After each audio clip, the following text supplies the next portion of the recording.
नमस्कार. आज आद्यगुरु शंकराचार्यांच्या प्रवचनमालेचा तिसरा दिवस. कालडीपासून सुरुवात होऊन बद्री विशालपर्यंत काल आपण गेलो. आज केदारनाथला जाणार आहोत. माधवीताईंच्या रसाळ वाणीने आपण सगळे मंत्रमुग्ध झालो आहे. आचार्यांचंच निर्वाण षटक म्हणून मी कार्यक्रमाची सुरुवात करते.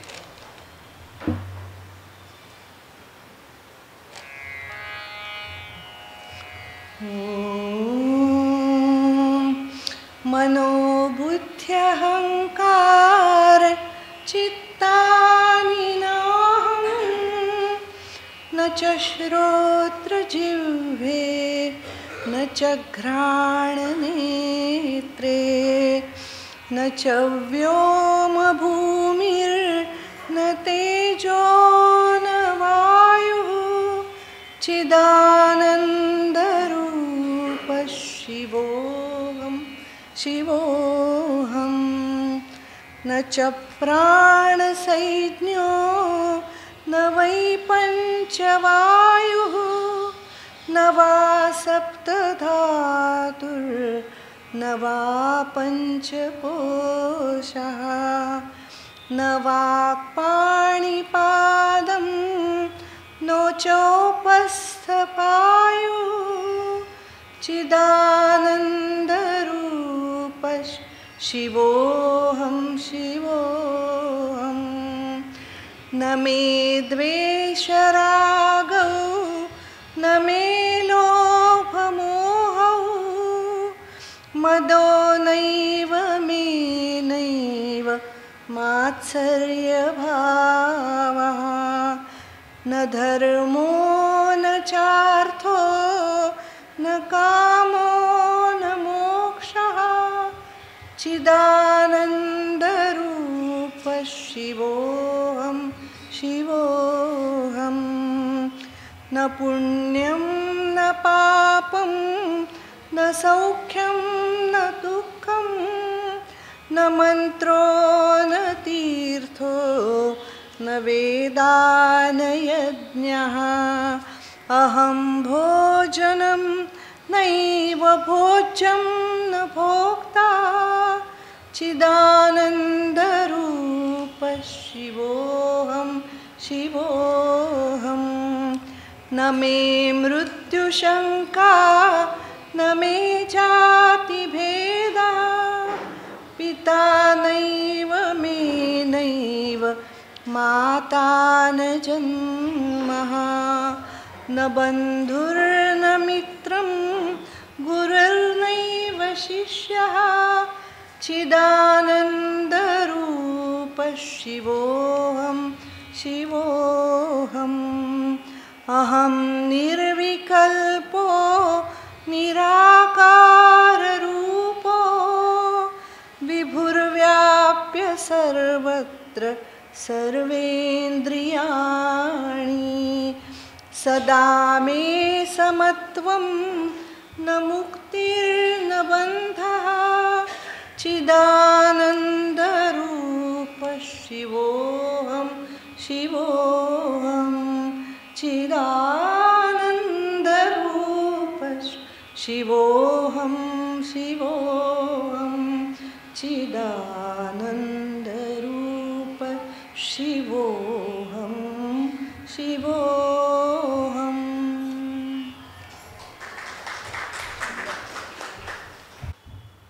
प्रार्थनेने सुरुवात करूया.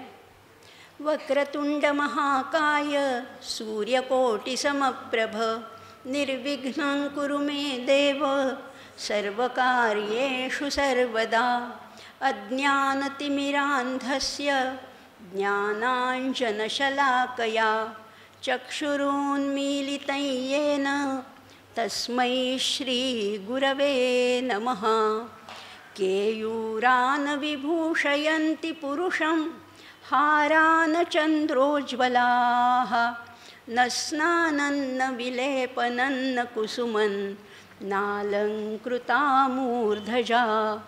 वाण्येका समलङ्करोति पुरुषं या संस्कृता धार्यते क्षीयन्ते खलु भूषणानि सततं वाग्भूषणं भूषणम्. सदाशिवसमारम्भां शङ्कराचार्यमध्यमाम् अस्मदाचार्यपर्यन्तां वन्दे गुरुपरम्परां श्रुतिस्मृतिपुराणानाम् आलयं करुणालयं नमामि भगवत्पादं शङ्करल्लोकशङ्करं शङ्करं शङ्कराचार्यं केशवं बादरायणं सूत्रभाष्यकृतौ वन्दे भगवन्तौ पुनः पुनः. असं सर्वांना वंदन केलेलं आहे. विघ्नहर्त्या गजाननाला वंदन केलं आहे, सद्गुरूंना वंदन केलेलं आहे, वाणीची देवता जी सरस्वती शारदा माता तिला वंदन केलेलं आहे. शंकराचार्यांच्या संपूर्ण परंपरेला, सदाशिवापासून सुरू झालेली ही परंपरा आपापल्या गुरूंपर्यंत येऊन ठेपते. या संपूर्ण परंपरेला अभिवादन केलेलं आहे. शंकराचार्यांना, आद्य जगद्गुरू शंकराचार्य ज्यांना म्हणतात, त्यांना पुन्हा वंदन केलं आहे. आणि श्रोते हो, आपल्यातल्या हृदयस्थ आपल्या अंतरात्म्याला पुन्हा वंदन करत आहे. कारण वक्ता हा वक्ता नोहे श्रोते विणं. त्यामुळे हे जगदीश मूर्ती असणाऱ्या आपल्या सर्व श्रोतृवर्गाला मी पुन्हा नमस्कार करत आहे. आणि आज आणखीन एका माझ्या गुरूंचा निश्चितच उल्लेख करते. कारण आपल्याला आयुष्यामध्ये अनेक गुरु भेटतात. पहिल्या दिवशी मी परात्पर गुरु शंकराचार्यांचा उल्लेख केला. त्याच्यानंतर समर्थ रामदास स्वामी हे माझे आध्यात्मिक गुरु आहे. काल बोलता बोलता मी माझ्या ज्या लौकिक गुरु आहेत, डॉक्टर निर्मला जोशी, ज्यांना आम्ही निमाताई म्हणून म्हणतो, त्यांचं आजही क्लिनिक आहे सदाशिव पेठेमध्ये. त्यामुळे त्या मेडिकलच्या दृष्टीने पण त्या गुरु आहेत आणि अध्यात्मामध्ये त्यांचं खूप मला मार्गदर्शन मिळतं. अशा निमाताईंनाही काल आपण नमस्कार केला. असे अनेक गुरु मला भेटले आणि ज्यांनी मला घडवलं. असेच एक आहे डॉक्टर ग वा करंदीकर. डॉक्टर ग वा करंदीकर गीता धर्म मंडळाचे ते त्या अध्यक्षपदी होते काही काळ. त्याच्यानंतर ज्ञानमयीमध्ये त्यांचं बरंच कार्य होतं. पण त्यांनी मला वक्तृत्वाला प्रवृत्त केलं. खरं तर मी मूळची अतिशय अबोलच होते, म्हणजे जवळजवळ बोलतच नव्हते. पण त्यांनी मला ह्या वक्तृत्वाची पहिली प्रेरणा त्यांनी दिलं. पहिलं भाषण माझं ज्ञानमयीमध्ये गीता रहस्य या विषयावर झालं आणि त्याच्यासाठी त्यांनी मला प्रोत्साहन दिलं. त्यामुळे त्यांना मी कुठल्याही व्याख्यानाच्या सुरुवातीला मनोमन वंदन करते. असं त्यांनाही वंदन करते, आपणा सर्वांना वंदन करते, परंपरेला वंदन करते आणि आजच्या विषयाला प्रारंभ करते. काल आपण काय पाहिलं, थोडासा एक 5 मिनिटात फक्त आढावा घेणार आहोत. काल आपण काशी क्षेत्री पोचलो होतो. कालडीहून नर्मदेहून काशीपर्यंत आपण काल पोचलो होतो. आणि काशी क्षेत्रात तर अनेक घटना घडल्या. रोज नवीन घटना, रोज नवीन प्रसंग, रोज नवीन स्तोत्र. आणि काशीतमध्ये तर मंदिरांना काही कमीच नाही आहे, सगळ्या प्रकारची मंदिरं आहेत. त्यामुळे आपण काल गणपतीचंही स्तोत्र पाहिलं, मुदाकरात्त मोदकम, नंतर ह्याचं कालभैरवाष्टकम, देवराज सेव्यमान, हे स्तोत्र पाहिलं. अशी अनेक स्तोत्र काशी मध्ये असताना रचली गेली. अनेक म्हणजे मी काल म्हटलं तसंच, मंदिरात आचार्य जायचे ते स्तोत्र रचूनच बाहेर यायचे. आणि स्तोत्र म्हणजे उगीच र ला र आणि ट ला ट असं स्तोत्र नाही, तर ज्याच्यामध्ये तत्त्वज्ञानाचा गाभा आहे आणि साहित्याचं किंवा वाङ्मयाचंही सौंदर्य आहे, अशी स्तोत्र रचना आचार्यांच्या मुखातून आणि अगदी सहजपणाने बाहेर पडायची. अगदी सहज. त्याच्यासाठी कुठला खटाटोप नाही, कुठल्या शब्दासाठी अडणं नाही आहे. शब्दच त्यांच्या पुढे हात जोडून उभे असायचे आणि असे शब्द गुंफत त्यांनी कितीतरी स्तोत्र रचलेली आहेत.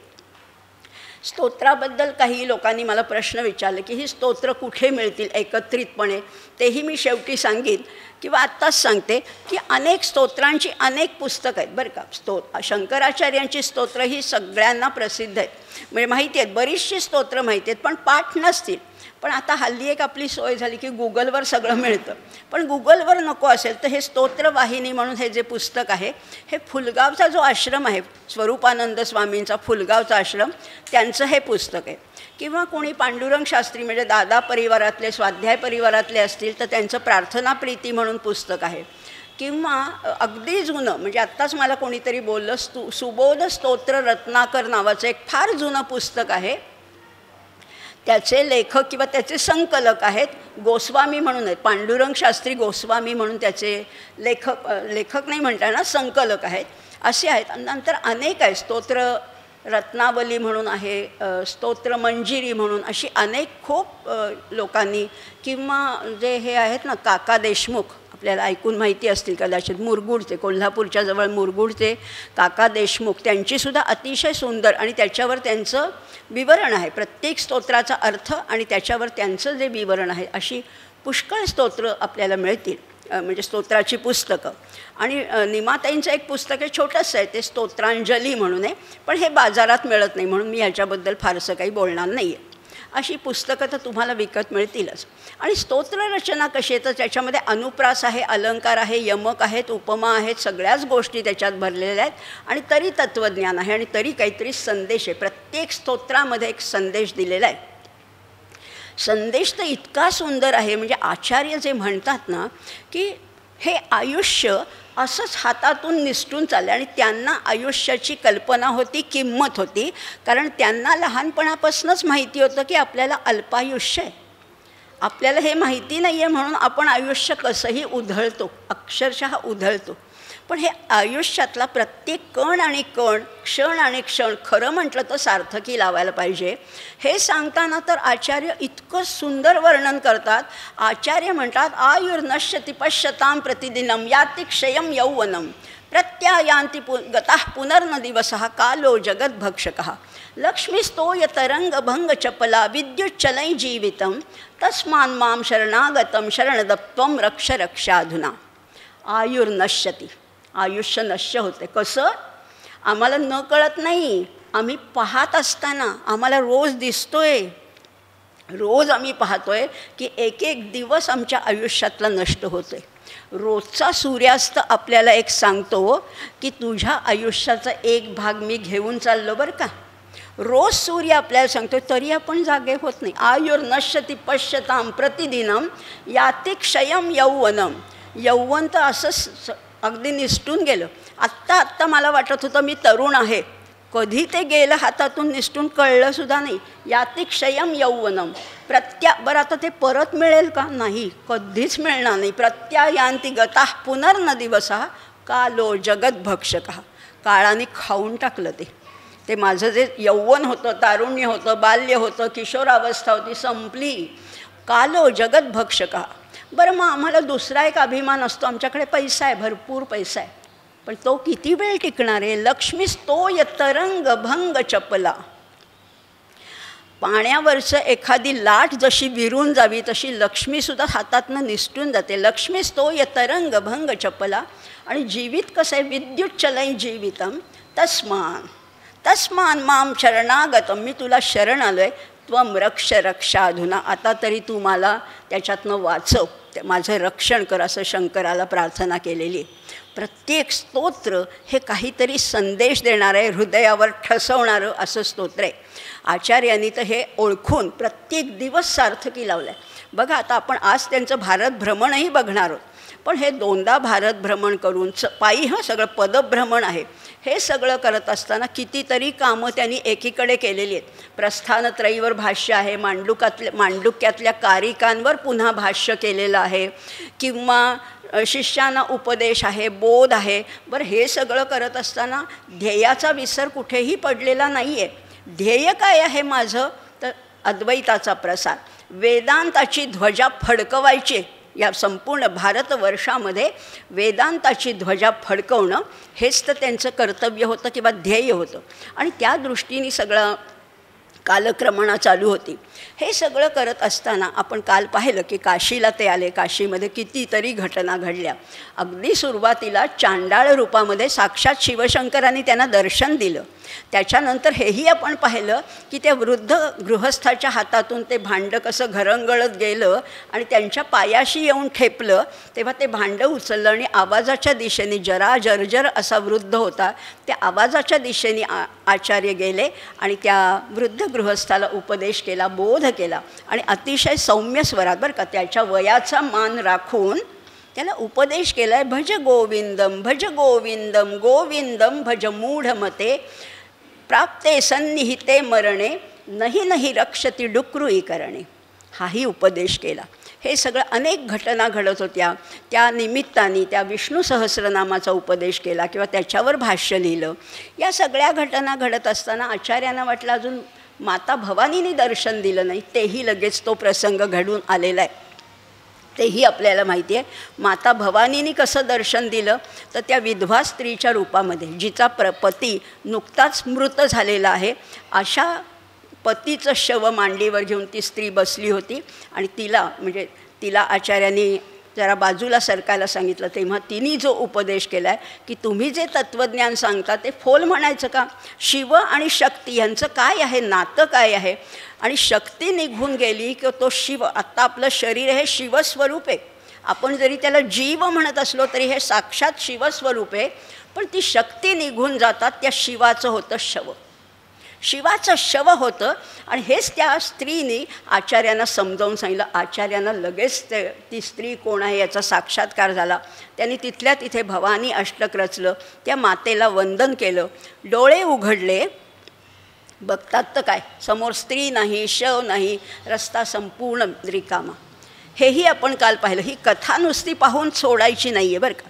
मी नेहमीच सांगते, कथा ऐकायची. कथा आपल्याला आवडतात सगळ्यांना. आपलं कितीही वय झालं तरी कथा सगळ्यांना आवडतात.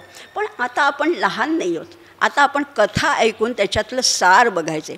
हे दाखवलं काय त्या स्त्रीने, तर हे प्रातिभासिक सत्तेचं स्वरूप होतं. आपण कालही बघितलं की प्रत्येकाच्या बुद्धीमध्ये भवानी प्रगट होतेच. प्रत्येकाला स्वतःला काहीतरी कल्पना सुचतात तेव्हा भवानी प्रगट होते साक्षात. जसं काल मी म्हणलं, न्यूटननी काही पाहिली नव्हती का सफरचंद खाली पडताना? त्याच दिवशी पहिल्यांदी पाहिली का? पण त्याच दिवशी त्याला क्लिक झालं ना, हीच भवानी आहे. आणि हेच ओळखायचे. व्यावहारिक सत्ता, पारमार्थिक सत्ता, प्रातिभासिक सत्ता, हे सत्तात्रयसुद्धा आपण काल 3 पाहिल्या. हे सत्तात्रय जरी बघितलं असलं तरी शिवशक्ती हे आचार्यांचं अतिशय लाडकं रूपक आहे. खरं तर शिव आणि शक्तीचा सगळीकडे संबंध आहे.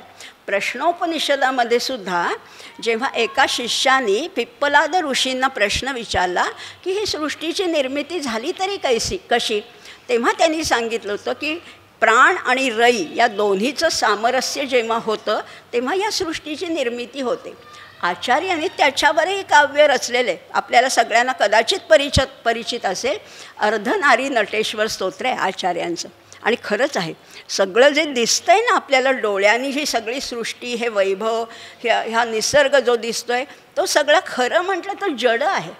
त्याच्यामध्ये चैतन्य जेव्हा भरतं तेव्हाच ही झाडं हलतात, फुलं डोलतात, फळं पिकतात, सगळ्या गोष्टी तेव्हा घडतात. शिव आहे आणि म्हणून शक्तीला स्वरूप आहे.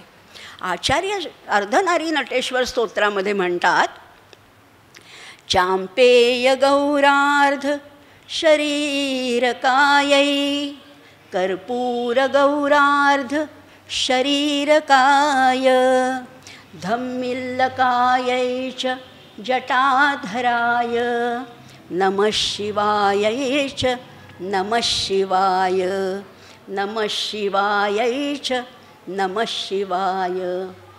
एकही गोष्ट त्या दोघांमध्ये सारखी नाही आहे. हिनी काय केलेलं आहे, हिनी त्या छान केसांचा आंबाडा घालून त्याच्यावर मोगऱ्याचा गजरा घातलेला आहे. आणि तो कसा आहे, शंकर कसा आहे, जटा कशा तरी सोडलेल्या आहे. हिचा वर्ण कसा आहे, चांपेय गौरार्ध, चाफ्याच्या फुलासारखा अगदी सोनसळी रंग आहे. आणि त्याचा कसा आहे, भस्म फासलेला आहे. म्हटलं तर दोघंही गोरे आहेत, पण ह्याचा भस्म विभूषित आहे आणि तिचा चांपेय गौरधा. म्हणजे दोघांमध्ये विरोध आहे, पण विरोध नाही म्हणता येणार. त्याला म्हटलेलं आहे परस्पर पूरक आहेत. दोघं एकमेकांना पूरक आहेत. आणि हल्ली व्यवहारात सुद्धा आपण बघतोच ना, पती पत्नी कधीच एकसारखे नसतात, वेगवेगळेच असतात. पण तेच चांगलं आहे, कारण ते परस्परांना पूरक असतात. आचार्यांनी किती ओळखलं आहे बघा हे अर्धनारी नटेश्वर स्तोत्रात. भवानीनी दर्शन दिलं, चांडाळांनी दर्शन दिलं, अशा अनेक घटना घडत होत्या. विष्णू सहस्रनामावर भाष्य आहे. आचार्यांचा पहिला पट्ट शिष्य तिथेच त्यांनी निवडला किंवा त्यांनी सिद्ध केलं. सनंदनाचा कसा पद्मपात झाला हेही आपण पाहिलं. अनेक स्तोत्र रचली आहेत, देवराज सेव्यमान, असे करत करत आता काशीचा मुक्काम आवर्ता घ्यायची वेळ झाली होती. आणि तेव्हाच गौडपादाचार्यांनी त्यांना आदेश दिला की इथून आता हलायचे. आणि त्याच जोडीला आता तुझं एक कार्य आहे की ते म्हणजे प्रस्थानत्रयीवर भाष्य करायचे. आणि खरोखर आचार्यांनी हा आदेश शिरोधार्य मानला. तिथलं सगळा मुक्काम आटोपता घेतला. त्यांना काही आवरायचं नव्हतंच, कारण जेवढं आहे अंगावर तेवढंच. मस्तकाचं मुंडन केलेलं, हातात दंड कमंडलू आणि पायात खडावा एवढाच वेश हे अंगावर भगवी वस्त्र. थंडी नाही काही. आता बघा, काशीहून ते बद्रीला गेले, बद्रीहून आता केदारनाथला जाणार आहे. किती थंडी आहे. आपण जाताना किती त्याचा जामानिमा करून जातो, किती स्वेटर, किती शॉल, किती मफलर, थर्मल, काय. पण ते फक्त एक कफनी आहे, फक्त एक छाटी आहे अंगावर. कसं शक्य झालं त्यांना? कारण आत्मतेज होतं. आतलं जे तेज आहे ते आहे. आणि दुसरी गोष्ट म्हणजे भस्म लावल्यानंतर थंडी वाजत नाही, कमी वाजते म्हणजे. त्यामुळे हे सगळे आता बद्रीहून निघालेत. आणि बद्रीच्या देवळातला सुद्धा, मंदिरातला आपण थोडासा वृत्तांत पाहिला की तिथे मूर्ती नव्हती. मग आचार्यांनी कुंडात जाऊन शोध घेतला. मग आकाशवाणी झाली, त्याच भग्न मूर्तीची प्रतिष्ठापना केली. आणि तिथून आता केदारनाथला निघालेत. मध्ये नाही, मधलं एक राहिलं, ज्योतिर्मठला गेले होते आणि तिथे व्यासांचं दर्शन झालं. आणि व्यासांनी ती मुदत वाढवून दिली, आयुर्मर्यादा वाढवून दिली. 16 वर्षाचं आयुष्य होतं ते आता 32 वर्षाचं आयुष्य त्यांना मिळालेलं आहे. अर्थातच आनंद तर झालाच, शिष्यांना अतिशय आनंद झाला. पण त्याचबरोबर आचार्यांना जबाबदारीची जाणीव झाली की आता मला लवकर माझं कार्य आटोपतं घ्यायचं आहे. ही मर्यादा जी वाढवून मिळाली त्याचा सदुपयोग करायचा आहे. आणि म्हणून आता आचार्य तिथून जोशी मठाहून, ज्योतिर्मठाहून निघालेत. आणि आता उत्तरेकडे, आणखीन उत्तरेकडे म्हणजे केदारनाथाकडे त्यांचं प्रयाण सुरू झालेलं आहे. केदारनाथाकडे जाताना पंचकेदार लागतात. पंचकेदार आहेत. आणि त्याचबरोबर अनेक तीर्थक्षेत्र आहेत किंवा गौरीकुंड पण आहे. केदारनाथाच्या पायथ्याशी गौरीकुंड हे गरम पाण्याचे झरे तिथे आहेत. तिथे स्नान केल्यानंतर सगळा थकवा दूर होतो असंही म्हणतात. हे सगळं करत असताना तिथे तुंगनाथ आहे, माध्यमेश्वर आहे, कल्पेश्वर आहे, रुद्रनाथ, अशी पंचकेदार लागली. आणि हे श्रमपरिहार तिथे त्यांनी केला. म्हणजे श्रमपरिहार म्हणजे खाणं पिणं नाही, फक्त गौरीकुंडामध्ये स्नान केलं आणि पुढचं वाटचाल सुरू केली. केदारनाथापर्यंत पोचले. केदारनाथ आहे तरी काय, खरं म्हटलं ना तर ते त्रिकोणाकृती फक्त पठार आहे. त्रिकोणाकृती पठार आहे. आणि तिथे ती त्रिकोणाकृतीच एक काय म्हणतात, शिला आहे, शिलाखंड आहे, स्थाणुरूप आहे. पण तरीसुद्धा ते जागृत आहे. केदारनाथाचं जे लिंग आहे ते जागृत लिंग आहे. तिथे पोचेपर्यंत सतत मनामध्ये ओम नमः शिवाय, ओम नमः शिवाय. बाकी प्रापंचिक किंवा व्यावहारिक गप्पा मारण्याचा प्रश्नच येत नाही. सतत ओम नमः शिवाय हे चालू होतं. तिथे पोचले. अतिशय आचार्यांनी भक्तिभावाने त्या केदारनाथाचं दर्शन घेतलं. आणि हे दर्शन घेतानाच शंकरांनी प्रसन्न होऊन त्यांना 5 स्फटिक लिंग दिलेली आहेत. आचार्यांच्या हातामध्ये 5 स्फटिक लिंग दिली. तिथे पोचतानाच वाटेत नंदी होता.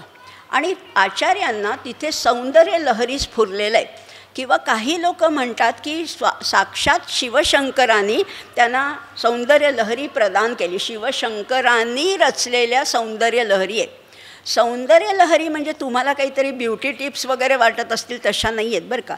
सौंदर्य लहरी म्हणजे महात्रिपुर सुंदरीचं अतिशय सुंदर वर्णन त्याच्यामध्ये आलेलं आहे. अशा सौंदर्य लहरीचं रचना आचार्यांनी तिथे केली. काही भाग त्याच्यातला साक्षात शिवशंकरांनी रचलेला आहे असं म्हणतात. आणि काही त्याचा पुढचा भाग आचार्यांनी रचला आहे असंही म्हणतात. त्यामुळे पहिल्या काही 42 ओव्यांना आनंद लहरी असं म्हटलेलं आहे आणि पुढच्या भागाला सौंदर्य लहरी असंही म्हटलेलं आहे. असं काहीतरी त्याच्यामध्ये थोडेसे मतभेद आहेत. पण आपल्याला मतभेदामध्ये जायचंच नाही आहे. पण एक वेगळी गोष्ट ह्याच्यामध्ये अशी झाली, आचार्यांनी स्तोत्र तर अनेक रचलेली आहेत, पण हे स्तोत्र, विशेषतः हे स्तोत्र तंत्रोक्त आहे. त्याच्यामध्ये टेक्निकल गोष्टी आहेत. म्हणजे हे स्तोत्र जे आहे ना, हे सकाम स्तोत्र आहे. सकाम म्हणजे काय, त्याच्यामध्ये कामनायुक्त आहे. म्हणजे काय तुम्हाला मिळवायचं आहे, कशासाठी. आता बाकी सगळी स्तोत्रे ती फक्त भक्तिभावाने रचलेली आहेत, त्याच्यात प्राप्त करण्याचं काहीही नाही आहे. पण हे सौंदर्य लहरी स्तोत्र मात्र सकाम आहे. म्हणजे तुम्हाला धनप्राप्ती पाहिजे का, का शत्रुपीडा आहे, का ऋणचिंता आहे, का कुणाचा काटा काढायचा आहे, त्याच्यासाठी सुद्धा हे स्तोत्र रचले असं म्हटलेलं आहे. पण प्रत्येक मंत्र म्हणजे हा सौंदर्य लहरी जे आहे ना, 100 कडव्याचं 100 श्लोक आहेत त्याच्यामध्ये, आणि 100 श्लोकामध्ये त्याची उपासना वेगवेगळी सांगितली की तिथे चित्र म्हणजे त्याची आकृती कशी काढायची, श्रीयंत्र कसं काढायचं, त्याला नैवेद्य काय अर्पण करायचा, ते कुठल्या स्वरामध्ये म्हणायचं, उच्च स्वरात का सौम्य स्वरात, हे सगळं त्याचं सांगितलं आहे. म्हणून हे तंत्रोक्त आणि मंत्रोक्त आहे. आचार्यांनी रचलेलं हे पहिलं एकच स्तोत्र असावं कदाचित, मला तेवढा अभ्यास नाही आहे, पण कदाचित एवढंच एक स्तोत्र असावं. या सौंदर्य लहरीचे 100 श्लोक तर आपण घेणं शक्य नाही आहे, पण 2-3 माझे कार्यक्रम झालेत फक्त सौंदर्य लहरीवर 4 दिवस. इतकं सुंदर स्तोत्र आहे आणि त्याच्यातल्या उपमा तर विलक्षण अशा उपमा आहेत. फक्त आपल्या पुढे एकच पहिला श्लोक सादर करते. शिवशक्त्यायुक्तो यदि भवति शक्तः प्रभवितुं न चेदेवं देवो खलु कुशलस्पन्दितमपि अतस्त्वामाराध्यां हरिहरविरञ्चादिभिरपि प्रणन्तुं स्तोतुं वा कथमकृतपुण्यः प्रभवति. असं हे फार सुंदर, चालही सुंदर आहे. कदाचित आकाशवाणीवर आपण ऐकलं असेल, कधी कधी लागतं. पंडित त्र्यंबकराव जानोरीकरांच्या स्वरामध्ये हे इतकं सुंदर वाटतं ऐकायला. अतिशय विलक्षण असं स्तोत्र आहे. याची रचनासुद्धा तिथेच केलेली आहे, सौंदर्य लहरीची ही रचना आहे. तिथून येतानासुद्धा तो अलकनंदेचा खळाळ होता. कालच आपण बघितलं की आचार्यांनी आपण नदीच्या ठिकाणी जाऊन आपण काय करू, तर आपण हातपाय धुवून नमस्कार करू. आचार्यांना तो आदिशक्तीचा कल्लोळ वाटला, ती एक योगिनी असं वाटलं, आणि त्या अलकनंदेच्या काठावरच त्यांनी विज्ञान नौका हे स्तोत्र लिहिलं आहे. विज्ञान नौका, फार एक स्तोत्र म्हटलं ना, नुसत्या स्तोत्राचा अभ्यास करायचा तर आपल्याला महिनासुद्धा पुरणार नाही. तिथे विज्ञान नौका हे स्तोत्र रचलेलं आहे. आता तिथून ते निघाले आणि जेव्हा व्यासांनी जो आशीर्वाद दिला होता ना, आयुर्मर्यादा वाढवून दिली होती, तेव्हा आचार्यांना त्यांनी सांगितलं होतं की तू तुझं ध्येयाचा कधीही विसर पडू देऊ नकोस बरं का. वेगवेगळे पंथ आहेत, उपपंथ आहेत, बौद्ध आहेत, जैन आहे, मीमांसक आहेत, या सगळ्यांच्या विचारातलं जे न्यून आहे ते दूर कर आणि सगळ्यांना अद्वैताचं महत्त्व पटवून सांग. आणि तेव्हाच व्यासांनी सांगितलं होतं की मीमांसेचं कोणी तुला भेटलं आहे का. पूर्वमीमांसा आपल्याला माहिती असेल, कदाचित 6 दर्शन आहेत, 6 षडंग आहेत. वेदाची षडंग आहेत आणि 6 दर्शनंसुद्धा आहेत. वेदामध्ये षडंग कुठली आहेत तर छंद आहे, व्याकरण आहे, निरुक्त आहे, कल्प आहे, ज्योतिष आहे, असे 6 त्याची अंग आहेत. आणि 6 दर्शनं कुठली आहेत तर सांख्य आहे, योग आहे, न्याय आहे, वैशेषिक आहे, पूर्वमीमांसा आहे आणि उत्तरमीमांसा आहेत. अशी 6 दर्शन आहेत. त्याच्यातलं आता सांख्य योग आपल्याला ऐकून थोडंसं माहिती असेल. पूर्वमीमांसा हे फार दुराग्रही लोक होते. मीमांसा अतिशय उत्तम आहे, मीमांसेला सुद्धा काही आधार नाही असं नाही आहे. मीमांसासुद्धा अतिशय उत्तम ग्रंथ आहे. आणि त्याचा पुरस्कार करणारे जे एक कुमारील भट्ट होते, त्यांची तू भेट घे असं आचार्यांनी महर्षी व्यासांनी आचार्यांना सांगितलं. हे सगळं करत असताना आचार्यांच्या ते लक्षात होतं. आता केदारनाथाचं दर्शन घेऊन उतरून ते खाली जेव्हा आले तेव्हा त्यांच्या लक्षात होतं की आता आपल्याला प्रयाग क्षेत्री जायचे, प्रयागाच्या ठिकाणी जायचे, तिथे कुमारील भट्टांची भेट घ्यायची आणि मीमांसेचा ते पुरस्कार करतात, त्यांची मतं समजून घ्यायची. आचार्यांनी इतका अभ्यास केला होता ना ह्या सगळ्या गोष्टींचा. जेव्हा काशीमध्ये त्यांनी पहिल्यांदा शास्त्रार्थ अनुभवला तेव्हा त्यांनी एक गोष्ट केली की प्रतिपक्षाचं काय म्हणणं आहे ते आधी समजावून घ्यायचं आणि मग त्याच्यातल्या त्रुटी मांडायच्या किंवा त्याच्यातल्या खोडून काढायच्या आणि मग आपलं मत प्रतिपादन करायचं. याला म्हणतात खंडन आणि मंडन. खंडन म्हणजे खोडून काढणं आणि मंडन म्हणजे आपलं मत मांडणं. खरं म्हटलं तर आजच्या म्हणजे काय म्हणतात विधी म्हणजे कोर्टामध्ये सुद्धा किंवा न्यायशास्त्रामध्ये सुद्धा वकील काय करतात, पहिल्यांदा दुसऱ्याची बाजू समजून घेतात आणि मग आपलं मत मांडतात. आचार्यांनी हा इतका अभ्यास केला, प्रतिपक्षाला जमणार नाही इतकी त्याच्या बाजूनी आचार्य मतं मांडू शकत होते आणि पुन्हा ते खोडूनही काढू शकत होते. हा सगळा अभ्यास आचार्यांचा चालू होता. आता ते प्रयाग क्षेत्री आले. प्रयाग म्हणजे काय? आणि प्रयागाचे सुद्धा अनेक भाग आहेत बरं का. रुद्रप्रयाग आहे, देवप्रयाग आहे, कर्णप्रयाग आहे, असे प्रयागसुद्धा पुष्कळ आहेत. पण ह्या प्रयागतीर्थी जेव्हा ते आले, प्रयाग ह्याचाच अर्थ 2पेक्षा अधिक नद्यांचा संगम जिथे होतो ते प्रयाग क्षेत्र. लक्षात घ्या, 2 नद्यांचा असतो तो संगम, आणि 2पेक्षा अधिक 3 नद्या जिथे मिळतात ते प्रयाग क्षेत्र असतं. अशा प्रयाग ठिकाणी ते गेले, आणि हा प्रयाग नुसता 3 नद्यांचा संगम नव्हता, तर प्रयाग क्षेत्रामध्ये ज्ञान, भक्ती, वैराग्य ह्याचाही संगम झालेला होता. या प्रयाग क्षेत्री पोचल्यानंतर आचार्य म्हणाले, पहिल्यांदा आपण नदीमध्ये स्नान करूया. आणि तिथल्या त्या संगमावर, त्या प्रयाग क्षेत्री त्यांनी स्नान करायला गेले, आणि तिथेच त्यांना कळलं, आणि त्या शिष्यांमध्ये आपापसात बोलणं चाललं होतं की आता कुमारील भट्ट कुठे भेटतील. तिथे काही लोक होते, आणि ते म्हणाले की अहो, कुमारील भट्ट आता तुम्हाला भेटतील का नाही शंकाच आहे. ते म्हणाले का? अहो, ते तुषाग्नी प्रवेश करणार आहेत आत्ताच. आता सगळी तयारी झाली आणि ते तुषाग्नी प्रवेश करणार आहेत. तुषाग्नी प्रवेश म्हणजे काय? हा एक प्रायश्चित्ताचा प्रकार आहे बरं का. प्रायश्चित्ताचा प्रकार आहे म्हणजे आपल्या हातनं एखादा अपराध झाला, एखादी चूक झाली, तर त्याचं परिमार्जन करण्यासाठी आपणच आपलं प्रायश्चित्त घ्यायचं. आणि खरोखर कुमारील भट्टांच्या हातून एक चूक झाली होती असं त्यांना वाटत होतं.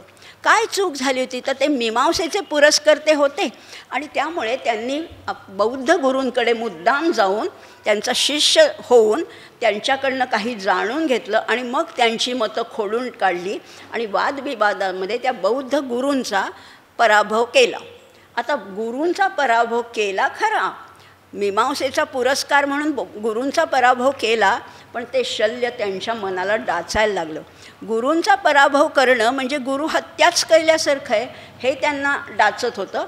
आणि दुसरं म्हणजे मीमांसेचा अतिपुरस्कार करताना त्यांनी ईश्वराचं अस्तित्वसुद्धा नाकारलं. हे 2 अपराध माझ्याकडनं घडलेत असं कुमारील भट्टांना वाटत होतं, आणि म्हणून ते म्हणले मी आता अग्निप्रवेश करतो. अग्निप्रवेश, अग्निप्रवेश म्हणजे नुसती अग्नीमध्ये उडी नाही बरं का. तुषाग्नी हा आणखीन एक वेगळा प्रकार आहे. तुष नावाचं एक गवत असतं, ते हळूहळू पेटतं. त्याचा एक मोठा ढीक केला होता, त्याची एक रास रचली होती तुषाची. या तुषाग्नीच्या टोकावरती ते कुमारील भट्ट बसले होते, आणि तो अग्नी पेटवला होता. आणि आचार्यांना तिथल्या लोकांनी सांगितलं की कुमारील भट्ट तर आता तुषाग्नी प्रवेश करणार आहेत, तुम्ही लवकर जा. आणि म्हणून आचार्य आणि त्यांचे शिष्य तिथपर्यंत पोचले. तो अग्नी आता नुकताच त्यांनी लावलेला होता, आता हळूहळू ते पेट घेत होता. आचार्यांनी कुमारील भट्टांकडे नुसतं नजरेने पाहिलं, नुसतं दृष्टीभेट त्यांची झाली. दोघांनी एकमेकांना ओळखलं, आणि कुमारील भट्टांच्या नजरेतसुद्धा अतिशय कृतज्ञतेचा भाव होता. आणि कुमारील भट्ट अतिशय हळू आवाजात आचार्यांना म्हणाले की शेवटच्या क्षणी का होईना तुमचं दर्शन झालं, हे माझं किती भाग्य. आचार्य म्हणाले की कशाला तुम्ही हा तुषाग्नी प्रवेशाचा हट्ट करताय? भट्ट, कुमारील भट्ट, तुम्ही हा हट्ट सोडून द्या.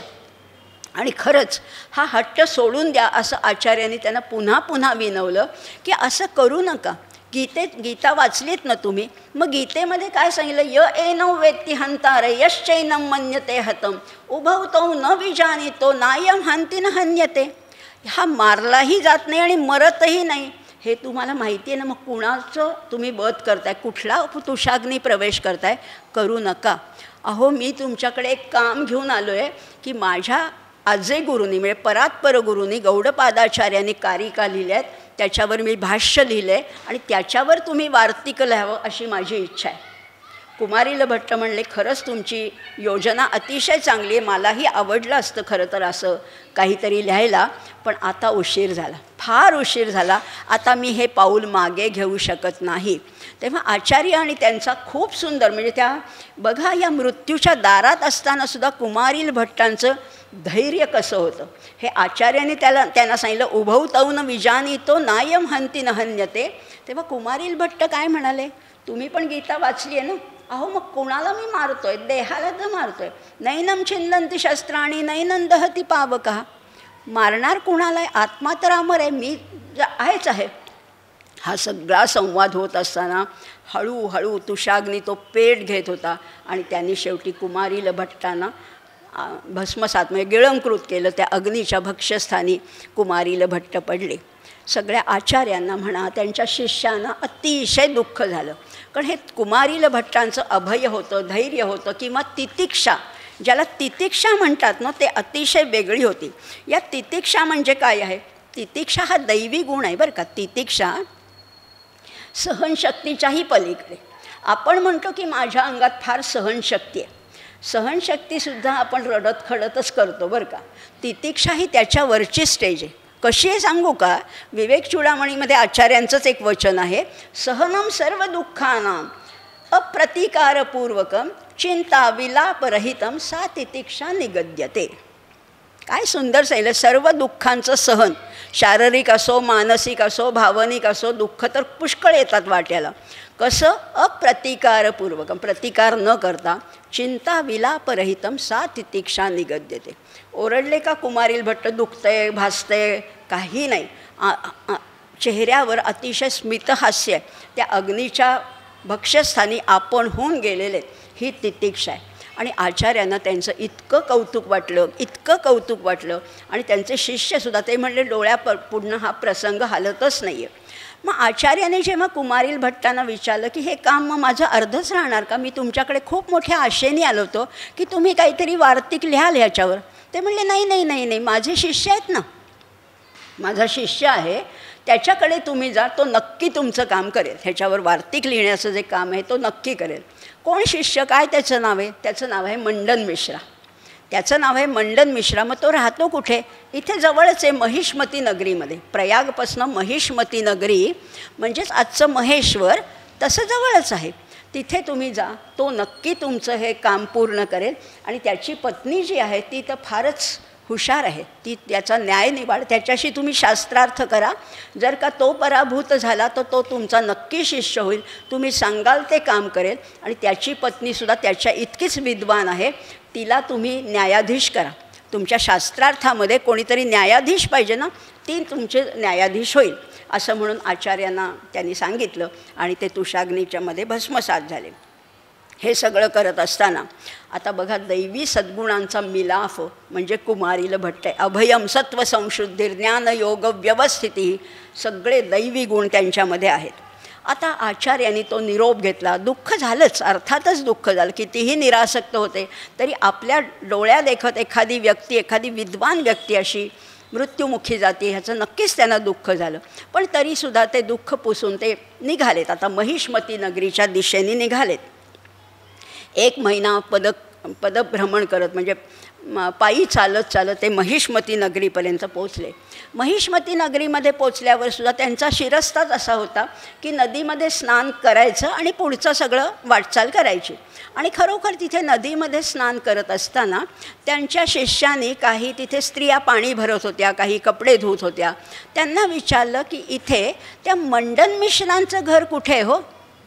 त्या स्त्रिया म्हणाल्या, अहो अगदी सोपं आहे, मंडन मिश्रांचं घर पाहिजे का? तुम्ही असे सरळ जा आणि ज्या घराच्या ओसरीवरती मैना आणि पोपट शास्त्रार्थ करतात तेच घर मंडन मिश्रांचं. मैना आणि पोपट शास्त्रार्थ, ते चर्चा करतात, शास्त्रचर्चा. काय चर्चा करतायत मैना पोपट? जगद्ध्रुवम स्यात् जगदध्रुवम स्यात्. जग हे स्थिर आहे का अस्थिर आहे? जगद्ध्रुवम स्यात् जगदध्रुवम स्यात् वारस्थ नीडांकित सन्निरुद्धाः जानीहि तत् मंडन पंडितौकः. तेच घर तू मंडन पंडितांचं औक म्हणजे ओकस शब्द आहे बरं का. ओकस म्हणजे घर, निलय, आलय, तेच मंडन मिश्रांचं घर आहे असं समज. आता त्या घराच्या दारापाशी तर गेले. घराचं नाव काय होतं? घराचं नावच मुळी होतं विद्यालय. नावच घराचं. अतिशय मोठा वाडा होता. मंडन मिश्रा विद्वानही होते, संपन्नही होते, गृहस्थाश्रमी होते. फार मोठा वाडा होता. आणि त्या वाड्यावर द्वारपाल होते, बाहेर द्वारपाल उभे होते. आचार्यांनी विचारलं की मंडन मिश्रांना भेटायचे.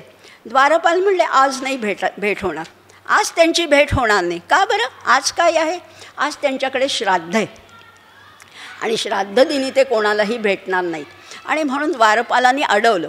आचार्यांनी त्याला वारंवार सांगितलं की अहो मला महत्त्वाचं काम आहे, त्यांना भेटायचं आहे, नुसतं त्यांची भेट घेऊ दे. पण द्वारपाल काही सोडायला तयार नाही. आणि द्वारपालाच्या मनातसुद्धा किंवा त्यावेळेला हे कोण भगवे कपडे घालून येणारे मुंडन केलेले संन्यासी म्हणून थोडी तुच्छतेची भावना होती. काहीतरी डोक्याचं मुंडन करतात आणि उगीच मागत काहीतरी फिरतात असं त्याला कदाचित वाटलं असेल. वारंवार विनंती करूनसुद्धा त्या द्वारपालांनी काही त्याला सोडलं नाही. तेव्हा आचार्यांनी, आता बघा आचार्यांकडे अष्टसिद्धी तर होत्याच, पण हे मोठे लोक जे आहेत, थोर लोक आहेत, ते अष्टसिद्धींचा वापर कधीही वैयक्तिक गोष्टींसाठी करत नाहीत. अष्टसिद्धी कुठल्या आहेत? अणिमा, गरिमा, लघिमा, महिमा, वशित्व, ईशित्व, प्राकाम्य आणि प्रकाश्य अशा 8 सिद्धी आहेत. त्याच्यातली अणिमा सिद्धी आचार्यांनी आता उपयोगात आणली. अणिमा म्हणजे काय आहे? सूक्ष्म रूप धारण करता येतं. शरीर एवढं आहे आपलं, पण ते अतिशय सूक्ष्म करता येतं, ह्याला अणिमा सिद्धी म्हणतात. आचार्यांनी काय केलं, द्वारपाल सोडत नाही ना, तर वरती एक गवाक्ष असतं बघा, पूर्वी एक खिडकी, छोटा एक गोल असं खिडकी असायची. आचार्यांनी त्या अणिमा सिद्धीच्या रूपाने किंवा त्याच्या शक्तीने ते त्या गवाक्षातून आत शिरले आणि एकदम त्या मंडन मिश्राच्या समोरच जाऊन उभे राहिले एकदम. आणि ते मंडन मिश्राच आपल्या आपल्या कामात होते, श्राद्धाची गडबड चाललेली होती. एकदम हा कोण आला, एकदम संन्याशी कोण उभा राहिला समोर. आणि म्हणून ते रागवले. आधी संन्याशाबद्दल रागच होता त्यांच्या मनात आणि ते फारच रागवले, हे काय मध्येच संकट आलं, कोण मध्येच उद्भवला हा. आणि म्हणून त्यांनी अतिशय रागाने विचारलं, कुतो मुंडी, तुच्छतेने विचारले. मुंडी म्हणजे मुंडन केलेल्या संन्याशा, कुतो कुठून आलास. याचे 2 अर्थ होतात बरं का. आत्तापर्यंत आपण आचार्यांचं जे व्यक्तिमत्व पाहिलं आहे ते गंभीर वाटत असेल ना तुम्हाला, अतिशय धीर गंभीर. पण आज ना आचार्यांची मिश्किल वृत्ती आली होती बाहेर आणि म्हणून त्यांनी विचारलं कुतो मुंडी. तेव्हा आचार्य म्हणाले गलप प्रदेशात मुंडी. अर्थ होता कुठून आला संन्याशा, पण दुसरा अर्थ आहे कुठून तू मुंडन केलेस, तर गालापासून वरती सगळं मुंडन केलेलं आहे. गलप प्रदेशात मुंडी. अरे ते नाही विचारत मी, पंथास्ते पृच्छय मया, मी तुला मार्ग विचारतोय. आचार्य म्हणाले का मार्गाने काही तक्रार केली का, मी ज्या मार्गाने आलो त्याची तुझ्याकडे तक्रार केली का. ते म्हणले अरे नाही वेड्या, तुझं लोंबल, असं अगदी रागाने तो म्हणा. आचार्य म्हणले अगदी योग्य, अगदी बरोबर बोललास. आता काय करावं हेच कळेना, कारण म्हणण्यात बोलण्यात काहीही चूक नव्हती, शब्दच्छल होता. कुतो मुंडी ह्याचा तोही अर्थ होतो, मार्गाने तक्रार केली का हेही बरोबर होतं. आता मंडन मिश्रा इतके चिडले आणि म्हणाले सुरा पिता किम, काय दारू बिरू प्यायलास का काय. सुरा दारू, पिता म्हणजे प्यायलास, किम म्हणजे का दारू प्यायलास का. पण ह्याचा दुसरा एक अर्थ होतो, दारू पिताचा अर्थ पिवळासुद्धा होतो, पिवळी.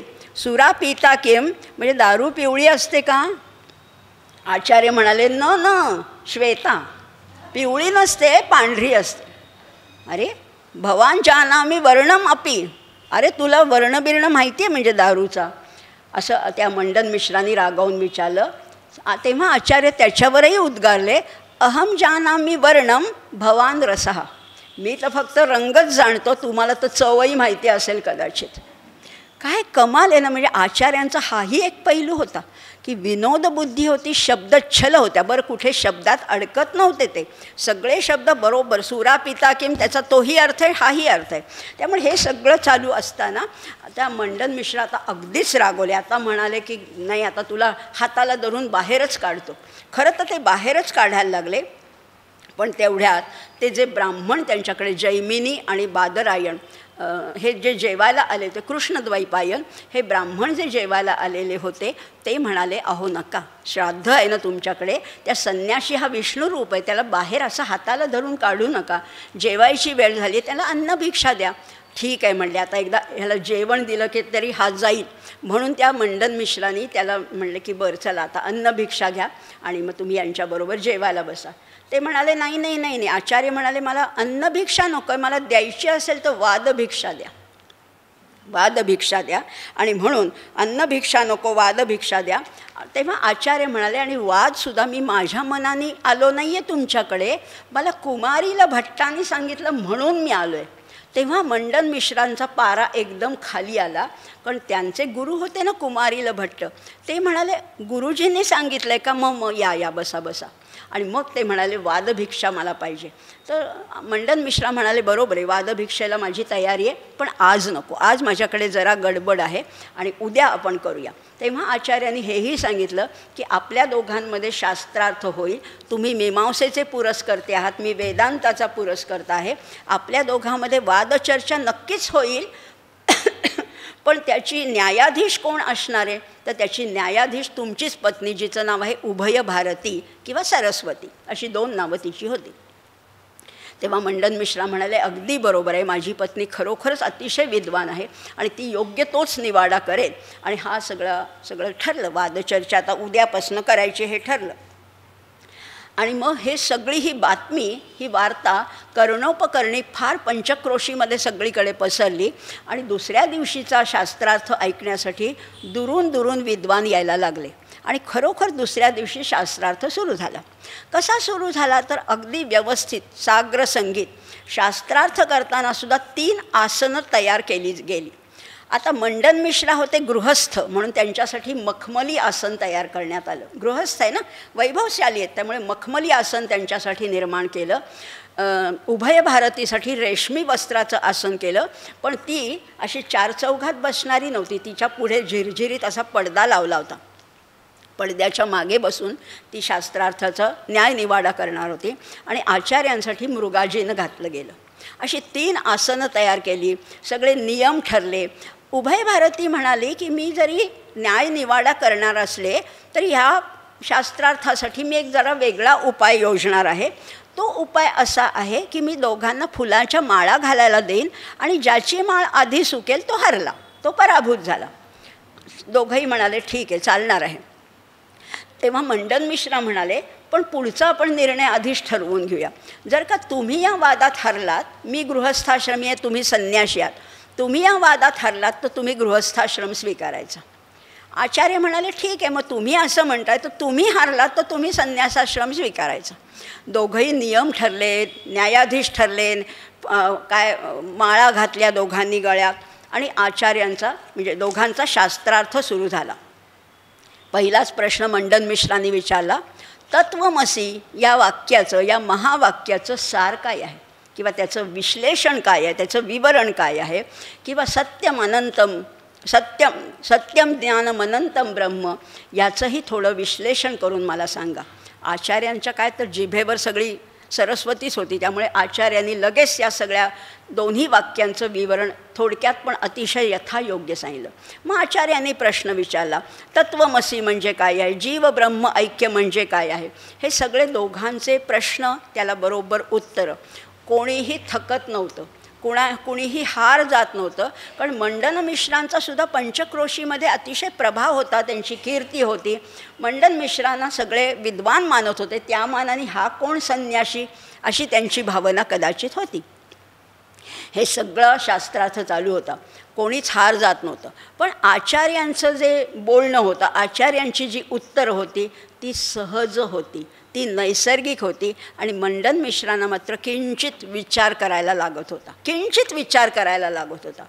1 दिवस झाला, 2 दिवस झाले, 3 दिवस झाले, कोणाच्या माळा सुकेनात, कोणाचा आवाजही चढला नाही. सगळ्या माळा ताज्याच्या ताज्याच चाललंय. रोज मग 2 दिवसांनी तिने माळा बदलल्या, पुन्हा त्या माळा ताज्याच. असं 17 दिवस हे शास्त्रार्थ चाललं होतं, 17 दिवस. 18व्या दिवशीसुद्धा परत त्यांनी ताज्या माळा घातल्या गळ्यामध्ये, सगळं सुरू होतं. तेव्हा ती उभय भारती म्हणाली की आज बघूया आता काय होतं आहे ते. मंडन मिश्रांच्या सुद्धा मनात आलं की वादविवाद तर सुंदर चाललेला, लोक अतिशय प्रभावित झालेले होते, कारण लोकांना हे आवडत होतं ऐकायला, काय ज्ञानचर्चा विलक्षण होती. तेव्हा मंडन मिश्रांच्या मनात फक्त विचार आला की आचार्यांचं जेवढं बोलणं सहज सुंदर आहे तेवढं माझं नाही आहे. माझं आहे, माझे उत्तरं अगदी यथायोग्य आहेत, पण ती सहजतेने आलेली नाहीत. मला जरा ग्रंथ धुंडाळावे लागतात, जरा विचार करायला लागतं. आचार्यांच्या जिभेवरच सगळं ज्ञान आहे. आणि हे मनात विचार आला मात्र माळा सुकायला सुरुवात झाली. त्यांची माळ सुकायलाच लागली. उभय भारतीने हे लगेच हेरलं, जाणलं आणि ती म्हणाली की शास्त्रार्थ आता झाला आहे, माझे पती पराभूत झालेले आहेत. आता मी हा निवाडा देते की माझे पती पराभूत झालेले आहेत. खरंच असं झालं होतं, कारण त्यांना खरंच मनातूनच जाणवलं होतं. आणि आपणसुद्धा बघा ना, एखादी गोष्ट मनात आली की आपला धीरच खचायला लागतो की मला हे जमणार नाही वाटलं की जमतच नाही पुढे. मला जमेलच म्हटलं तर आपल्याला जमू शकतं. असं काहीतरी झालं असेल कदाचित आणि त्यांची माळ सुकायला खरंच लागली. आता ते म्हणाले ठीक आहे, मी पराभूत झालो, मी मान्य करतो, माझी हार झाली आहे आणि मी संन्यास घ्यायला आता पूर्णपणाने तयार आहे. सगळे म्हणाले खरोखर बरोबर हा निर्णय आहे सगळं. पण एवढ्याच उभय भारती परत पुढे आली आणि म्हणाली संन्यास घ्यायला तुम्ही तयार आहोत हो, पण संन्यास घेण्यासाठी पत्नीची संमती लागते, ती माझी नाही आहे. पत्नीची संमती नाही आहे. मग सगळे म्हणाले अहो आधीच ठरवायचं ना, मग आधी काय असं पत्नीच्या संमतीचा काही विषयच निघाला नव्हता. पण आता ती म्हणते की संन्यास घेण्यासाठी जसं आपल्याला माहिती आहे पहिल्यांदा आईची संमती आवश्यक होती, इथे आता मंडन मिश्रांनासुद्धा पत्नीची संमती आवश्यक होती. आणि म्हणून ती म्हणाली की मी नाही संमती देणार आणि मी देणार नाही असं नाही, ठरलाय नियम तो बरोबरच आहे, मी संमती देईन, पण केव्हा मला तुम्ही हरवलं तर माझ्याशी आता शास्त्रार्थ करा. आचार्य काय तयारच होते, आचार्यांना काही त्याची तयारी वेगळी करायची नव्हती. आचार्य म्हणाले ठीक आहे चला लगेच शास्त्रार्थ करू, कुठला विषय घ्यायचा. ती म्हणाली मी सांगेन तो विषय घ्यायचा.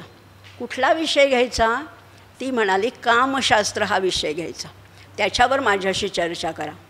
आचार्य म्हणाले माते कामशास्त्र हा शास्त्रार्थाचा विषयच होऊ शकत नाही याच्यावर, आणि स्त्री पुरुष हे बोलूही शकत नाहीत, त्यामुळे हा विषय मला मान्य नाही आहे. पण मी तुला शब्द दिला आहे, मी करतो म्हटले ना शास्त्रार्थ, तर मी शब्द दिला, तर शब्द कधीच मागे घेणार नाही, मी करतो. कामशास्त्रावर सुद्धा आपण चर्चा करूया, पण माझा खरंच या विषयातला काहीच अभ्यास नाही, मला 1 महिन्याची मुदत दे, 1 महिन्याची मला मुदत दे आणि मग आपण 1 महिन्याने करू. ती म्हणाली ठीक आहे काहीच हरकत नाही, 1 महिन्याची मुदत तुम्ही नक्कीच घ्या. आणि आचार्यांनी मग तिथनं बाहेर पडले, त्या महिष्मती नगरीमध्ये त्या मंडन मिश्राच्या घरातून आचार्य बाहेर पडाले, शिष्यांसहित गेले आणि म्हणाले मी आता कामशास्त्राच्या पोथीचा खरंच अभ्यास करतो. तेव्हा त्यांनी जाता जाताच विचार केला की ह्यापूर्वी स्त्री पुरुषांची आधी चर्चा झाली आहे का, कधी झाली आहे का, तर झाली आहे. त्यांना आठवलं याज्ञवल्क्य आणि गार्गीचा संवाद झालेला आहे जनक राजाच्या दरबारामध्ये. याज्ञवल्क्य गार्गीचा संवाद आहे, याज्ञवल्क्य मैत्रेयी हे तर पती पत्नी होते त्यांचाही संवाद आहे, किंवा जनक राजा आणि सुलभा यांचाही संवाद आहे. म्हणजे स्त्री पुरुष शास्त्रार्थ होऊ शकतो, पण कामशास्त्रावर होतो का, कामशास्त्राला इतकी मान्यता आहे का, तर आहे. गृहस्थाश्रम हा सर्वात श्रेष्ठ आश्रम आहे, धन्यो गृहस्थाश्रम असं म्हटलेलं आहे, किंवा बृहदारण्यकामध्ये सुद्धा गृहस्थाश्रमाची थोरवी वर्णन केलेली आहे.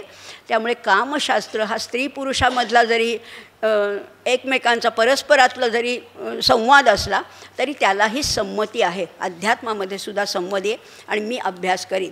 आणि म्हणून आचार्य आणि त्यांचे शिष्य अमरू राजाच्या राज्यामध्ये, अमरसिंह राजाच्या राज्यामध्ये गेले.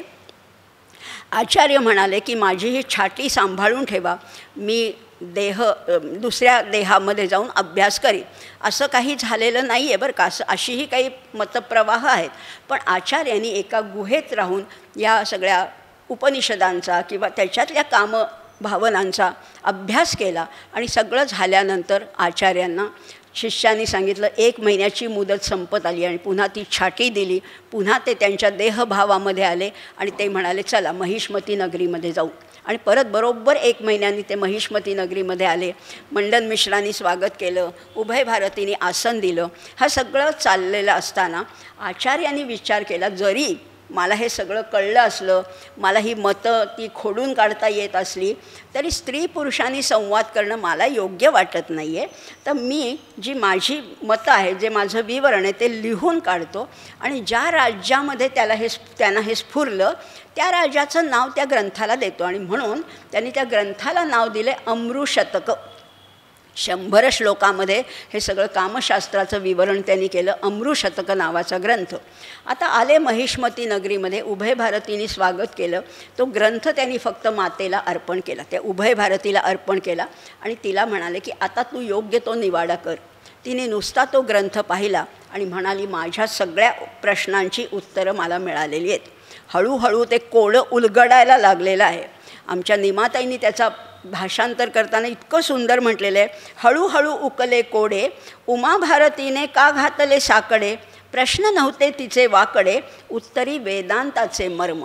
माझ्या बुद्धीतलं हे सुद्धा हा एक भाग आहे, हा शास्त्राचाच भाग आहे. हे माझं न्यून दूर करण्यासाठीच तिने हे कोडं घातले आहे. असा ग्रंथ त्यांनी निर्माण केला आणि तिला सोपवला. आता ती म्हणाली माझं काम झालं. बघा, ती म्हणाली माझं कार्य ह्या पृथ्वीवरचं संपलं, एवढंच माझं कार्य होतं, आता मी स्वस्थानी जाईन. मंडन मिश्रा म्हणाले मी आता तुमच्याबरोबर संन्यास घेऊन यायला तयार आहे. आणि मंडन मिश्रांना त्यांनी विधिवत संन्यास दिला आणि त्यांचं नाव बदललं. अर्थातच संन्यास घेतल्यानंतर नाव बदलायचं असं. आता त्यांचं नाव झालं सुरेश्वराचार्य. सुरेश्वराचार्य हे त्यांचं नाव झालं. आणि त्या उभय भारतीला त्यांनी म्हटलं की माते तू हे सोडून जाऊ नकोस. तू जर का ह्या पृथ्वीवरनं निघून गेलीस तर सगळ्या विद्यांचा लय होईल, त्यामुळे तू जाऊ नकोस, तू इथेच कुठेतरी राहा. मी शृंगेरीला मठ बांधणार आहे. तेव्हा ती म्हणाली, उभय भारती म्हणाली की शृंगेरीला जिथे मठ बांधाल तिथे श्रीयंत्राची स्थापना करा आणि त्या श्रीयंत्रामध्ये येऊन मी राहीन. आणि आजही शृंगेरीला श्रीयंत्रामध्ये सरस्वतीचा वास आहे असं मानलं जातं. आणि एवढंच नाही तर जसं आपल्याकडे पूर्वी प्रथा होती, दसऱ्याला किंवा पाडव्याला आपण पाटीपूजन करायचं, लहान मुलं पाटीवर सरस्वती काढायची, तशी आजही शृंगेरी किंवा त्या आसपासच्या भागातली मुलं एका विशिष्ट दिवशी तिथे येऊन तिथे पाटीची पूजा करतात आणि तिथून त्या विद्येला किंवा ओम लिहायला सुरुवात करतात आणि तिथून विद्याध्ययनाला सुरुवात होते. आता तिथे मी राहीन म्हटल्यावर आचार्यांनी हे सगळं पुढे केलेलं आहे, पण ती खरंच तिथे आहे. आता मंडन मिश्रांचं नाव झालं सुरेश्वराचार्य. पहिला शिष्य तर तुम्हाला माहिती आहे पद्मपादाचार्य, दुसरा शिष्य आहे हा सुरेश्वराचार्य. आता आचार्य तिथून निघाले. महेशमती म्हणजे महेश्वर म्हणजे मध्य प्रदेश, म्हणजे आता महाराष्ट्राच्या जवळच आलेत ना. तिथून आले ते नाशिकला आले. आचार्य त्यांचा जथा सगळे शिष्य, आता शिष्यवर्ग तर पुष्कळ झालेलं आहे. हे सगळे शिष्य आता पंचवटीमध्ये आले. जिथे रामसीतेचं वास्तव्य होतं त्या पंचवटीमध्ये आले.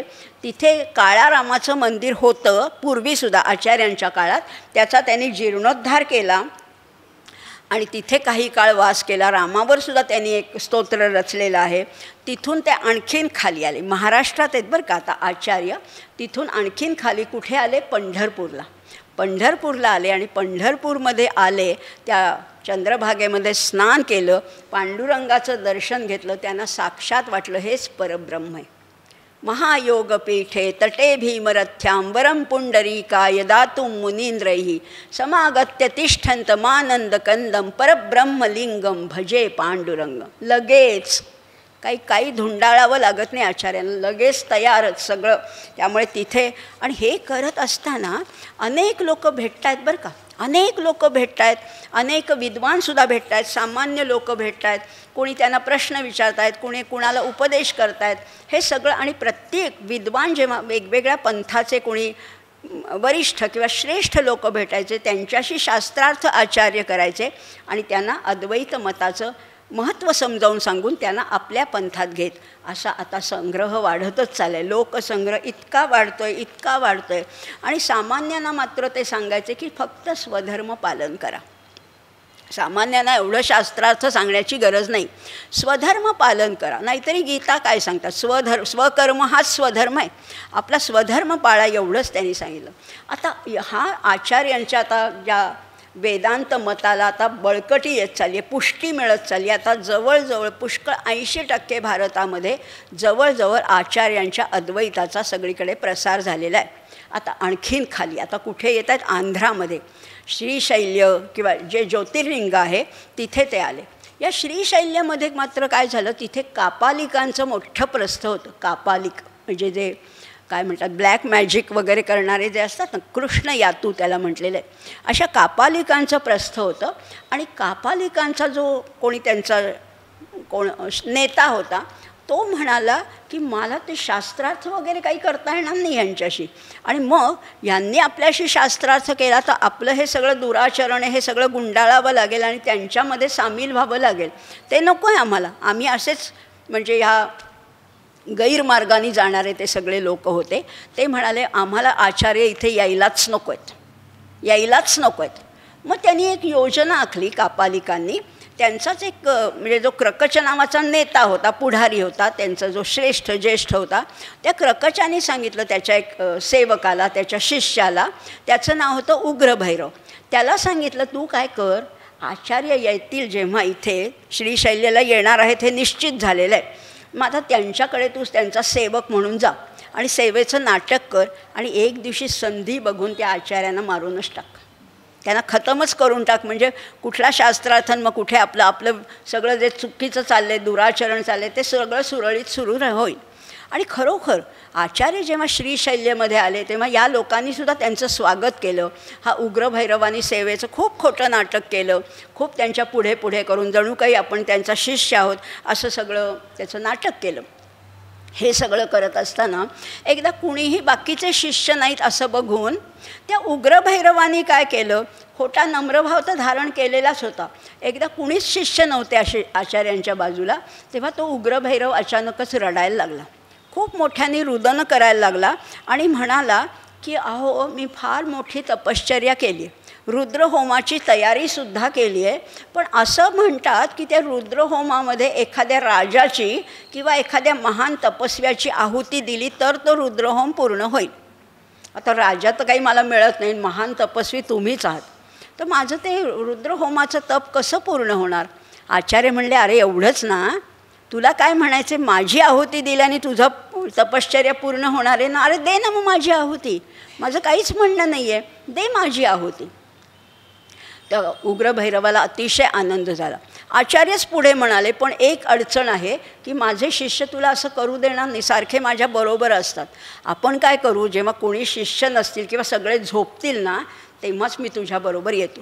आता त्याला आणखीन सोन्याहून पिवळं, म्हणजे आधी त्याची योजना होतीच, त्याच्यात आचार्यांची संमती मिळाली. एवढंच नाही तर आचार्यांनीच मार्ग सुचवला की रात्री जाऊ. तो म्हणाला हां बरं झालं, आपण अमावस्येच्या रात्रीचा मुहूर्त काढू आणि तिथे मी एका अरण्यामध्ये ही सगळी तयारी करतो आणि तिथे रुद्रहोम करणार आणि त्याच्यात तुमची आहुती देणार.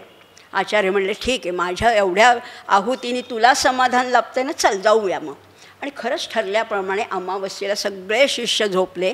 आचार्यानेही झोपल्याचं नाटक केलं आणि दोघंही आचार्य आणि उग्रभैरव निघाले. तिथून निघाले, झप झप झप झप चालत अरण्यापर्यंत गेले. आणि अरण्यात गेल्यानंतर त्या उग्रभैरव म्हणाला की त्याची थोडीशी तयारी करावी लागते रुद्रहोमाची, ती मी करतो, तोपर्यंत तुम्ही थांबा. आचार्य म्हणाले ठीक आहे, तुझी तयारी होईपर्यंत मी ध्यान लावतो. मला काय बाकीचं काही त्यांना करायचं नव्हतं, त्यांना भीतीचा लवलेश नव्हता. ते म्हणले मी ध्यानमग्न अवस्थेत जातो, ध्यान करतो मी. ठीक आहे म्हणला उग्रभैरव. सगळी त्यांची आणखीन त्यांचे एक 10-12 लोक आले, सगळ्यांची तयारी सुरू झाली आणि आचार्य ध्यानात गेले. इकडे काय झालं, पद्मपादाला जाग आली. पद्मपाद होता ना पहिला शिष्य, पद्मपादाला जाग आली आणि त्यांनी सहज बघितलं तर आचार्य जागेवर नाहीत. गेले कुठे आचार्य, पलीकडे बघितलं तर उग्रभैरव पण जागेवर नाही. मग आता नक्कीच शंका आली आणि आता घात झाला.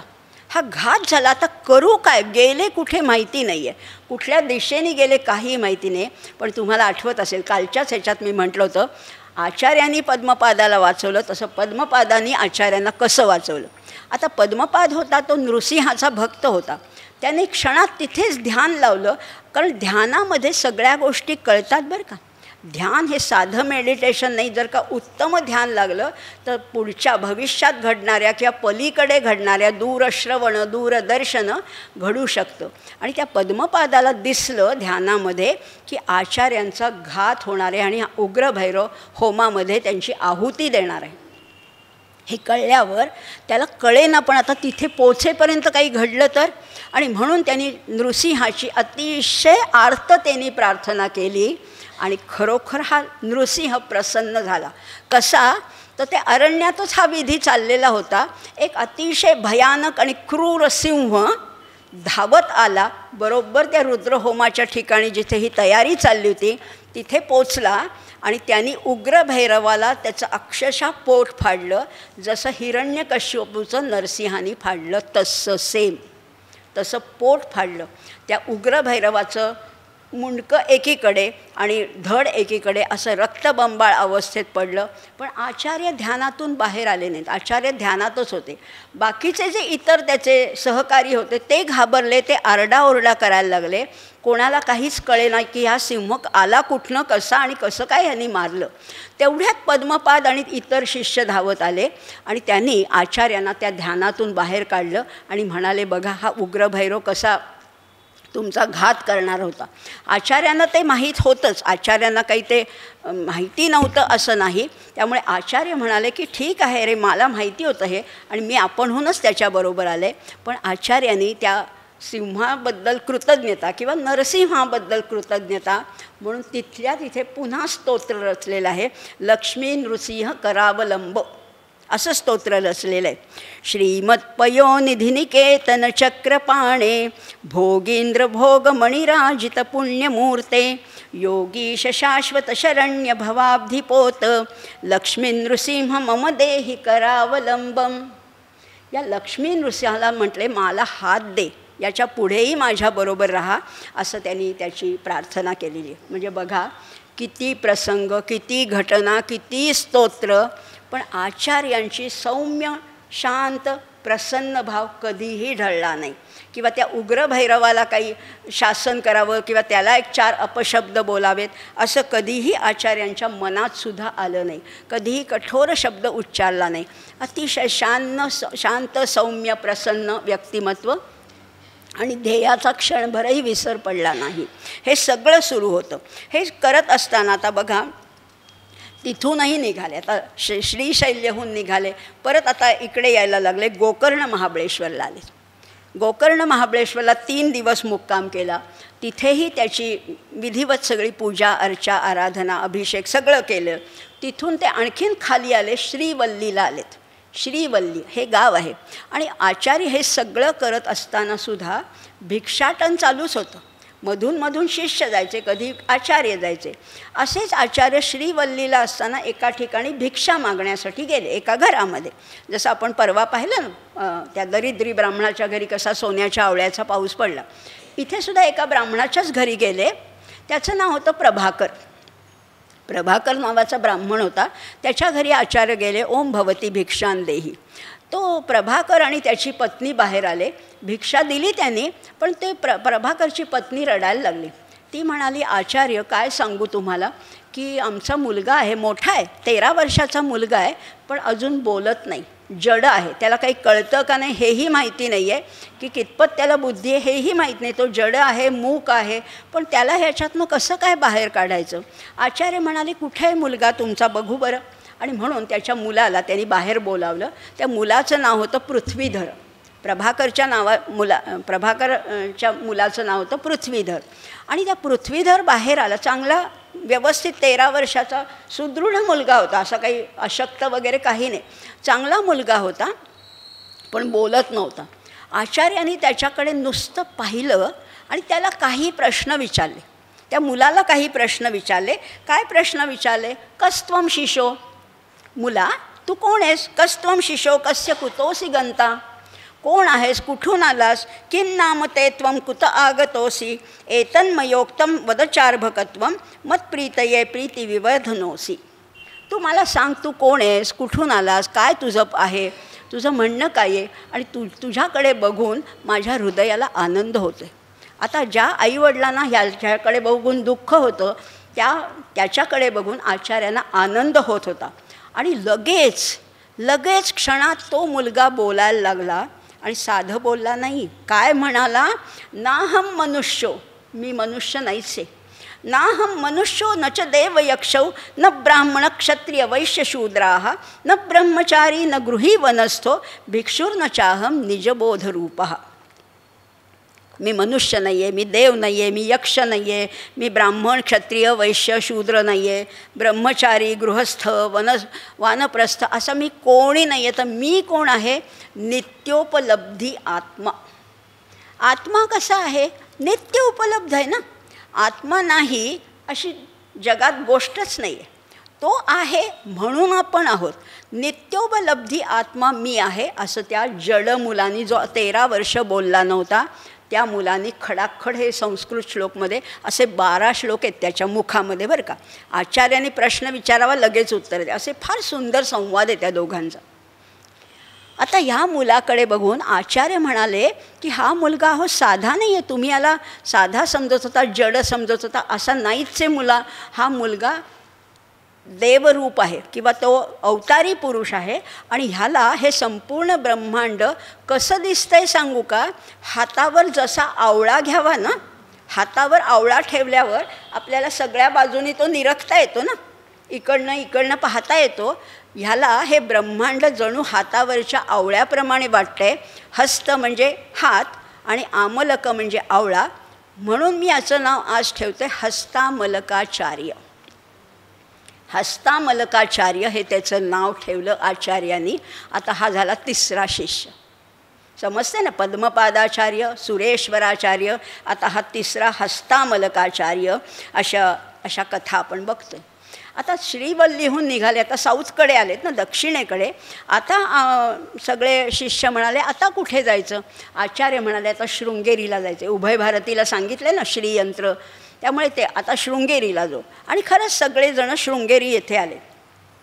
शृंगेरीला आल्यानंतर त्यांनी शारदेचं मंदिर बांधलं, तिथे श्रीयंत्राची स्थापना केली आणि तिथे खरंच साक्षात उभय भारतीचा वास आहे असंही म्हटलेलं आहे. हे सगळं शृंगेरीला चालू असताना नित्यक्रम सगळा चालूच होता बरं का. ह्याच्यामध्ये कुठेही खंड नाही की प्रवासातनं आलो आहे, दमलो आहे, मग आज सुट्टी घ्यावी. आपण तो सुट्टी घ्यायला टपलेलेच असतो. आज योगासनं नको, आज फिरायला जायला नको, आज हे नको, काहीही नाही. सगळा नित्यक्रम सगळा चालू आहे. एवढं भ्रमण झालं तरी रोजचं अध्ययन आहे, अध्यापन आहे, स्नान आहे, संध्या आहे, अभिषेक आहे, जप आहे, सगळं सुरू आहे, व्यवस्थित सुरू आहे. शृंगेरीला आल्यानंतरसुद्धा आचार्य रोज काही पाठ द्यायचे, म्हणजे रोज शिष्यांचं काही प्रबोधनं करायचे. आता शिष्यांची संख्या तर वाढत चालली. एवढेच शिष्य नव्हते बरं का, आणखीन कितीतरी शिष्य होते. म्हणजे हे 3 शिष्य नव्हते, आणखीन बरेच शिष्य आहेत, पण हे 3 प्रमुख शिष्य आहेत. शिष्यांची संख्या आता वाढत वाढत वाढत चालली. आणि नुसतेच सगळे काही विद्वान शिष्य नसतात ना, सगळीच माणसं कुठे सारखी असतात. कुणाला थोडी जास्त बुद्धी, कोणाला थोडी कमी बुद्धी, असं असणारच ना. त्यामुळे शिष्य जरी पुष्कळ असले, विद्वान असले, एकनिष्ठ असले, गुरुनिष्ठ असले, तरीसुद्धा काही लोक त्याच्यात असे सुद्धा असायचे की ज्यांना काही कळत नव्हतं, फारसं ज्ञान नाही, फारशी बुद्धी नाही, पण काहींना सेवा करायला आवडते, असेच काही शिष्य होते. त्याच्यातला एक आनंदगिरी नावाचा एक मुलगा होता. आनंदगिरी, त्याला नुसतं गिरी म्हणायचं आणि उंचही होता, त्यामुळे त्याला गिरी नाव शोभूनही दिसायचं. हा गिरी होता ना, हा काही त्याला ते काय शास्त्रार्थ चालला आहे, चर्चा चालली आहे, काय आचार्य सांगतात, त्याच्यातलं फारसं काही कळत नव्हतं. फारसं काही कळत नव्हता. पण तो काय करायचा, सगळ्यांच्या छाट्या धुणं, पाणी भरून आणणं, तिथलं काही सडा सारवण करणं, ह्या सगळ्या गोष्टी तो कुठेही गेला तरी सगळ्यांच्या करायचा हा गिरी. आणि सगळ्यामध्ये येऊन बसायचा आपला पाठाला. एकदा काय झालं, सगळे शिष्य येऊन बसले, आचार्यही तयार होते, आता पाठाला सुरुवात करणार. पण आचार्य म्हणाले की अरे सगळे जमलेत पण तो गिरी अजून आला नाही आहे. गिरी कसा आला नाही? बाकीचे शिष्य म्हणले जाऊ दे ना, एवढं काय त्याचं, आपण सगळे आहोत ना, नाहीतरी त्याला काय कळतंय. आचार्य म्हणाले नाही नाही, आज गिरी आल्याशिवाय पाठ सुरू करणारच नाही. तेव्हा सगळे म्हणाले की अहो जाऊ दे, तो काही, त्याला काही इंटरेस्ट नाही आहे, त्याच्यात काही रसच नाही आहे, त्यामुळे तो आला काय आणि नाही आला काय, आपण सुरू करूया ना पाठ. आता सगळ्या शिष्यांना थोडासा अहंगंड झाला होता, किंचित, जास्त नाही पण किंचित वाटलं, आम्ही विद्वान, आम्ही बघा आचार्यांच्या प्रश्नांना कशी उत्तरं देतो, ह्याला काय कळतंय. तेवढ्यात तो गिरी आला आणि त्यांनी म्हणजे आला तिथनं नुसता पळत पळत आला. त्यालाही जाणीव होती की आपल्याला उशीर झाला आहे आणि आपली वाट बघतायत आचार्य, अशी त्यालाही जाणीव होती. आणि तो धावत धावत आला, पायऱ्या चढत होता. एका ओवरीवर सगळे बसले होते आणि एक 5-6 पायऱ्या चढत होत्या. खांद्यावर त्या पिळे ठेवले होते, छाट्यांचे पिळे ठेवले होते, ओले पिळे असे घेऊन तो धावत धावत धावत आला. आणि आचार्यांनी नुसती त्याच्याकडे नजर टाकली. दृष्टी दीक्षा त्याला म्हणतात बरं का. डोळ्यातून दीक्षा देण्याचा हा एक प्रकार आहे. दीक्षेचे अनेक प्रकार आहेत. दृष्टी दीक्षा आहे, शांभवी दीक्षा आहे, स्पर्श दीक्षा आहे. पण आचार्यांनी त्याला दृष्टी दीक्षा दिली आणि तो बोलायला लागला. काय म्हणायला लागला? नुसतं साधं बोलला नाही. विदिताखिल शास्त्र सुधा जलधे महितोपनिषत् कथितार्थनिधे हृदये कलये विमलं चरणं भवशंकर देशिक मे शरणं. हे स्तोत्र त्याला स्फुरलं आणि हे स्तोत्र साधं नाही आहे. हा जो छंद आहे, ही जी चाल आहे ती थोडीशी कठीण आहे. कारण तो आहे छंद, नेहमीचा छंद नाही. अनुष्टुप, त्रिष्टुप, बृहती वगैरे आपल्याला छंद माहिती आहे. या छंदाचंच नाव आहे तोटक छंद. या तोटक छंदामध्ये हे काव्य त्याला स्फुरलं आणि अतिशय मधुर स्वरात त्यांनी हे 8 कडवी आहेत हे काव्य म्हटलं. तेव्हा आचार्यसुद्धा स्तिमित झाले. आचार्य म्हणाले की तू माझा खरा शिष्य शोभतोस आणि तुला मी आजपासनं नाव दिले गिरी नाही, तर आता आजपासनं तुझं नाव आहे तोटकाचार्य. तोटकाचार्य बघा, पद्मपाद, सुरेश्वराचार्य, हस्तामलकाचार्य, तोटकाचार्य. आचार्य म्हणाले की आजचा पाठ तूच द्यायचास, आज मी नाही शिकवणारच, तू शिकव. आणि खरोखर त्या गिरीने जो काही पाठ दिला तो अगदी आचार्यांच्या तोडीचा दिला आहे. असे हे एकापेक्षा एक त्यांचे पट्टशिष्य, आता 4 पट्टशिष्य तयार झालेत. भारत देशाच्या 4 सीमा आहेत, 4 दिशा आहेत आणि 4 दिशांची सोय झाली. आता 4 दिशांना आचार्यांच्या मनात होतं 4 मठ स्थापन करायचे. ते पुढच्या उद्याच्या भागात आपण बघणार आहोत. पण आता शृंगेरीला त्यांनी ते हे शारदापीठ स्थापन केलं, श्रीयंत्र स्थापन केलं. आता शिष्यांनासुद्धा एक चटकच लागली, आता कुठे जायचं आचार्य?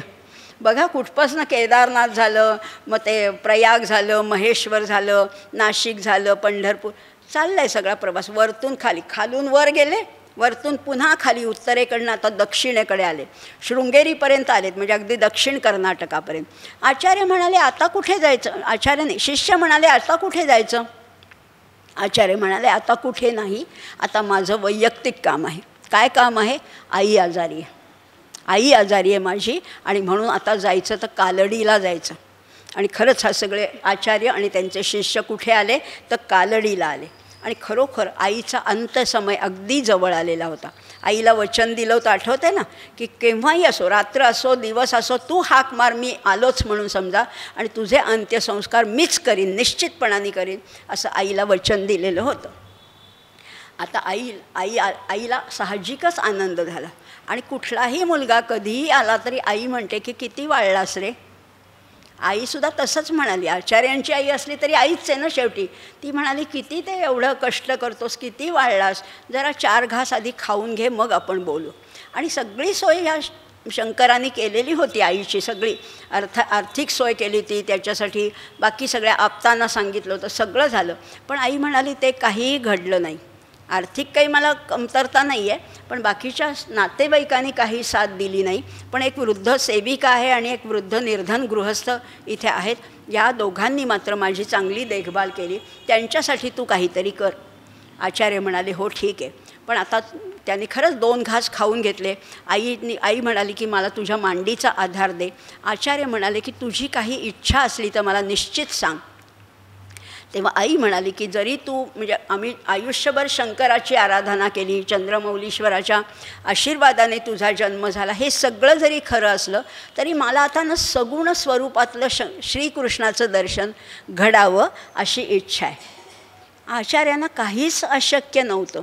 आचार्यांनी आईचं मस्तक आपल्या मांडीवर घेतलं, तिने डोळे उघडले. तिचे अतिशय क्षीण झालेली होती सगळी गात्र. तिने डोळे उघडले आणि आचार्यांनी स्तोत्र म्हणायला सुरुवात केली आणि साक्षात सगुण साकार श्रीकृष्ण समोर उभे राहिले. कुठलं स्तोत्र होतं? श्रीकृष्णाष्टक. श्रिया श्लिष्टो विष्णू स्थिरचरवपूर्वेद विषयो धियां साक्षी शुद्धो हरिरसुरहंताब्जनयनः गदी शंखी चक्री विमलवनमाली स्थिररुचिः शरण्यो लोकेशो मम भवतु कृष्णोक्षिविषयः. मी शरण आहे आणि माझ्या दृष्टीचा विषय श्रीकृष्ण व्हावा, म्हणजे श्रीकृष्णाने मला दर्शन द्यावं. आणि कसं आहे, गदी शंखी चक्री विमल वनमाली स्थिररुची, अशा श्रीकृष्णाने मला दर्शन द्यावं. आणि खरोखर श्रीकृष्णाने हे दर्शन त्यांना दिलं, मायलेकरांना हे दर्शन दिलं. आणि हे बघत बघतच श्रीकृष्णाचं रूप डोळ्यामध्ये साठवत साठवत साठवत मातेने प्राण सोडले. प्राण तर सोडले. आता अर्थातच इतके आचार्य निरासक्त आहेत, पण तरीसुद्धा शेवटी आई गेली ना, शेवटी मग त्यांचा गळा अतिशय दाटून आला. पण आता पुढचे संस्कार तर करायला पाहिजे, सगळी पुढची तयारी सुरू केली. तेव्हा लगेच नातेवाईक आले. नातेवाईक म्हणले, तू नाही करू शकत संस्कार, तुला नाही संस्कार करता येणार, कारण तू संन्यास घेतला आहेस ना, आणि संन्यासाला कुठलंही गोत्र नसतं, त्यामुळे तुला संस्काराचा आता अधिकार नाही आहे, आम्ही काय ते बघू. आचार्य म्हणाले, नाही, पण मी तिला वचन दिलं होतं, मी फार पूर्वी लहानपणीच तिला वचन दिलं होतं की तुझे अंत्यसंस्कार मीच करीन. आणि श्रुतीस्मृतींचा सुद्धा याला आधार आहे की आईवडिलांना दिलेलं वचन किंवा कुणालाही दिलेलं वचन मोडू नये, त्यामुळे मीच अंत्यसंस्कार करणार. नातेवाईक खूप रागवले, खूप त्यांनी म्हणजे अगदी त्यांना बहिष्कार टाकला, सगळे निघून गेले. पण आचार्य म्हणाले, मीच करणार. आणि म्हणून त्यांनी एकट्याने आपल्याच घराच्या परसदारामध्ये आईचे अंत्यसंस्कार केले. आणि तेव्हापासून आजही नंबूद्री ब्राह्मणांच्या घरामध्ये अशी प्रथा आहे की आपल्या नातेवाईकांचे, कुटुंबियांचे संस्कार परसदारातच करायचे, कुठे स्मशानात जाऊन नाही, असंही आहे. आता हे सगळे एकट्याने ते संस्कार केले.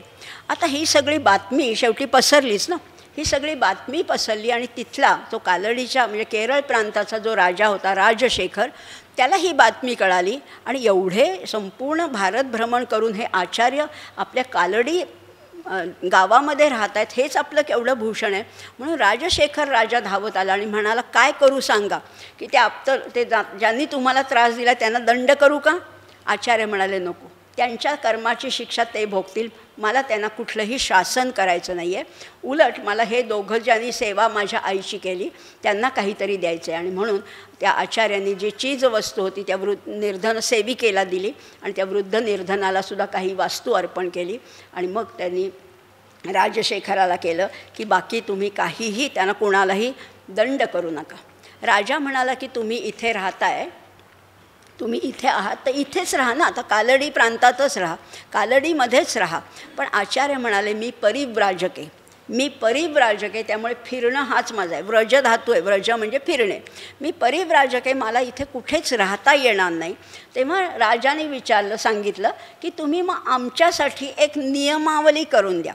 हा जो आता अंत्यसंस्काराचा जो प्रकार झाला तर त्याच्यावरनं आम्हाला कळत नाही नक्की शास्त्र काय आहे आणि शास्त्राला काय मान्य आहे, तुम्ही एक नियमावली करून द्याल का? आचार्य म्हणाले, हो, लगेच. आचार्यांनी सगळी नियमावली म्हणजे ज्याला आपण कोड ऑफ कंडक्ट म्हणतो, ती नियमावली आचार्यांनी करून दिली की कुठल्या प्रसंगी कसं वागावं. हे वाचून काही ब्राह्मणांना राग आला की हे काय याने केलेलं आहे, पण राजाने त्या नियमावलीला मान्यता दिली. आणि त्या नियमावलीच्या ग्रंथाचं नाव आहे शंकर स्मृती. स्मृती ह्याचाच अर्थ कोड ऑफ कंडक्ट आहे. मनुस्मृती, देवल स्मृती, याज्ञवल्क्य स्मृती, अशा अनेक विद्वानांनी ऋषींनी स्मृती लिहिलेल्या आहेत. हे सगळं झाल्यानंतर आचार्यांना तिथून निघावंच लागलं, कारण एका ठिकाणी थांबायचं नव्हतं. विद्वत सभा सुरू झाल्या आचार्यांचं. आणि अनेक ब्राह्मण खवळले त्या केरळ प्रांतातले. बाकी सगळीकडे आचार्यांना मान्यता होती, पण जिथे पिकतं तिथे विकतच नाही खरं म्हटलं तर.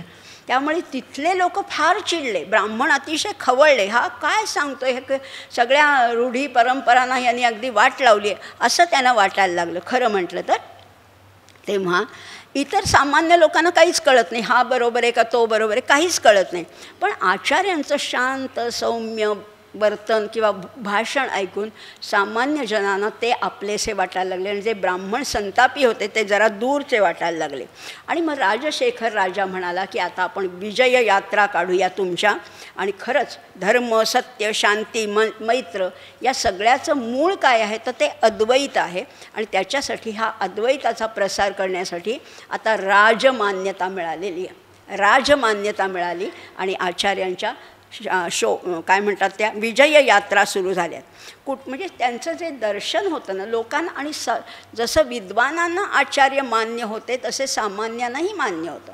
आणि खरंच काल जसं मी म्हटलं, यथा चित्तम तथा वाचा, तुमच्या वागण्या बोलण्यात उच्चारामध्ये सुसंगती असेल ना तर लोकांना तुमचं पटतं. बोलणं एक आणि वागणं तिसरंच असं कुणालाही चालत नाही. लोक ओळखतात, लोक काही वेडे नसतात.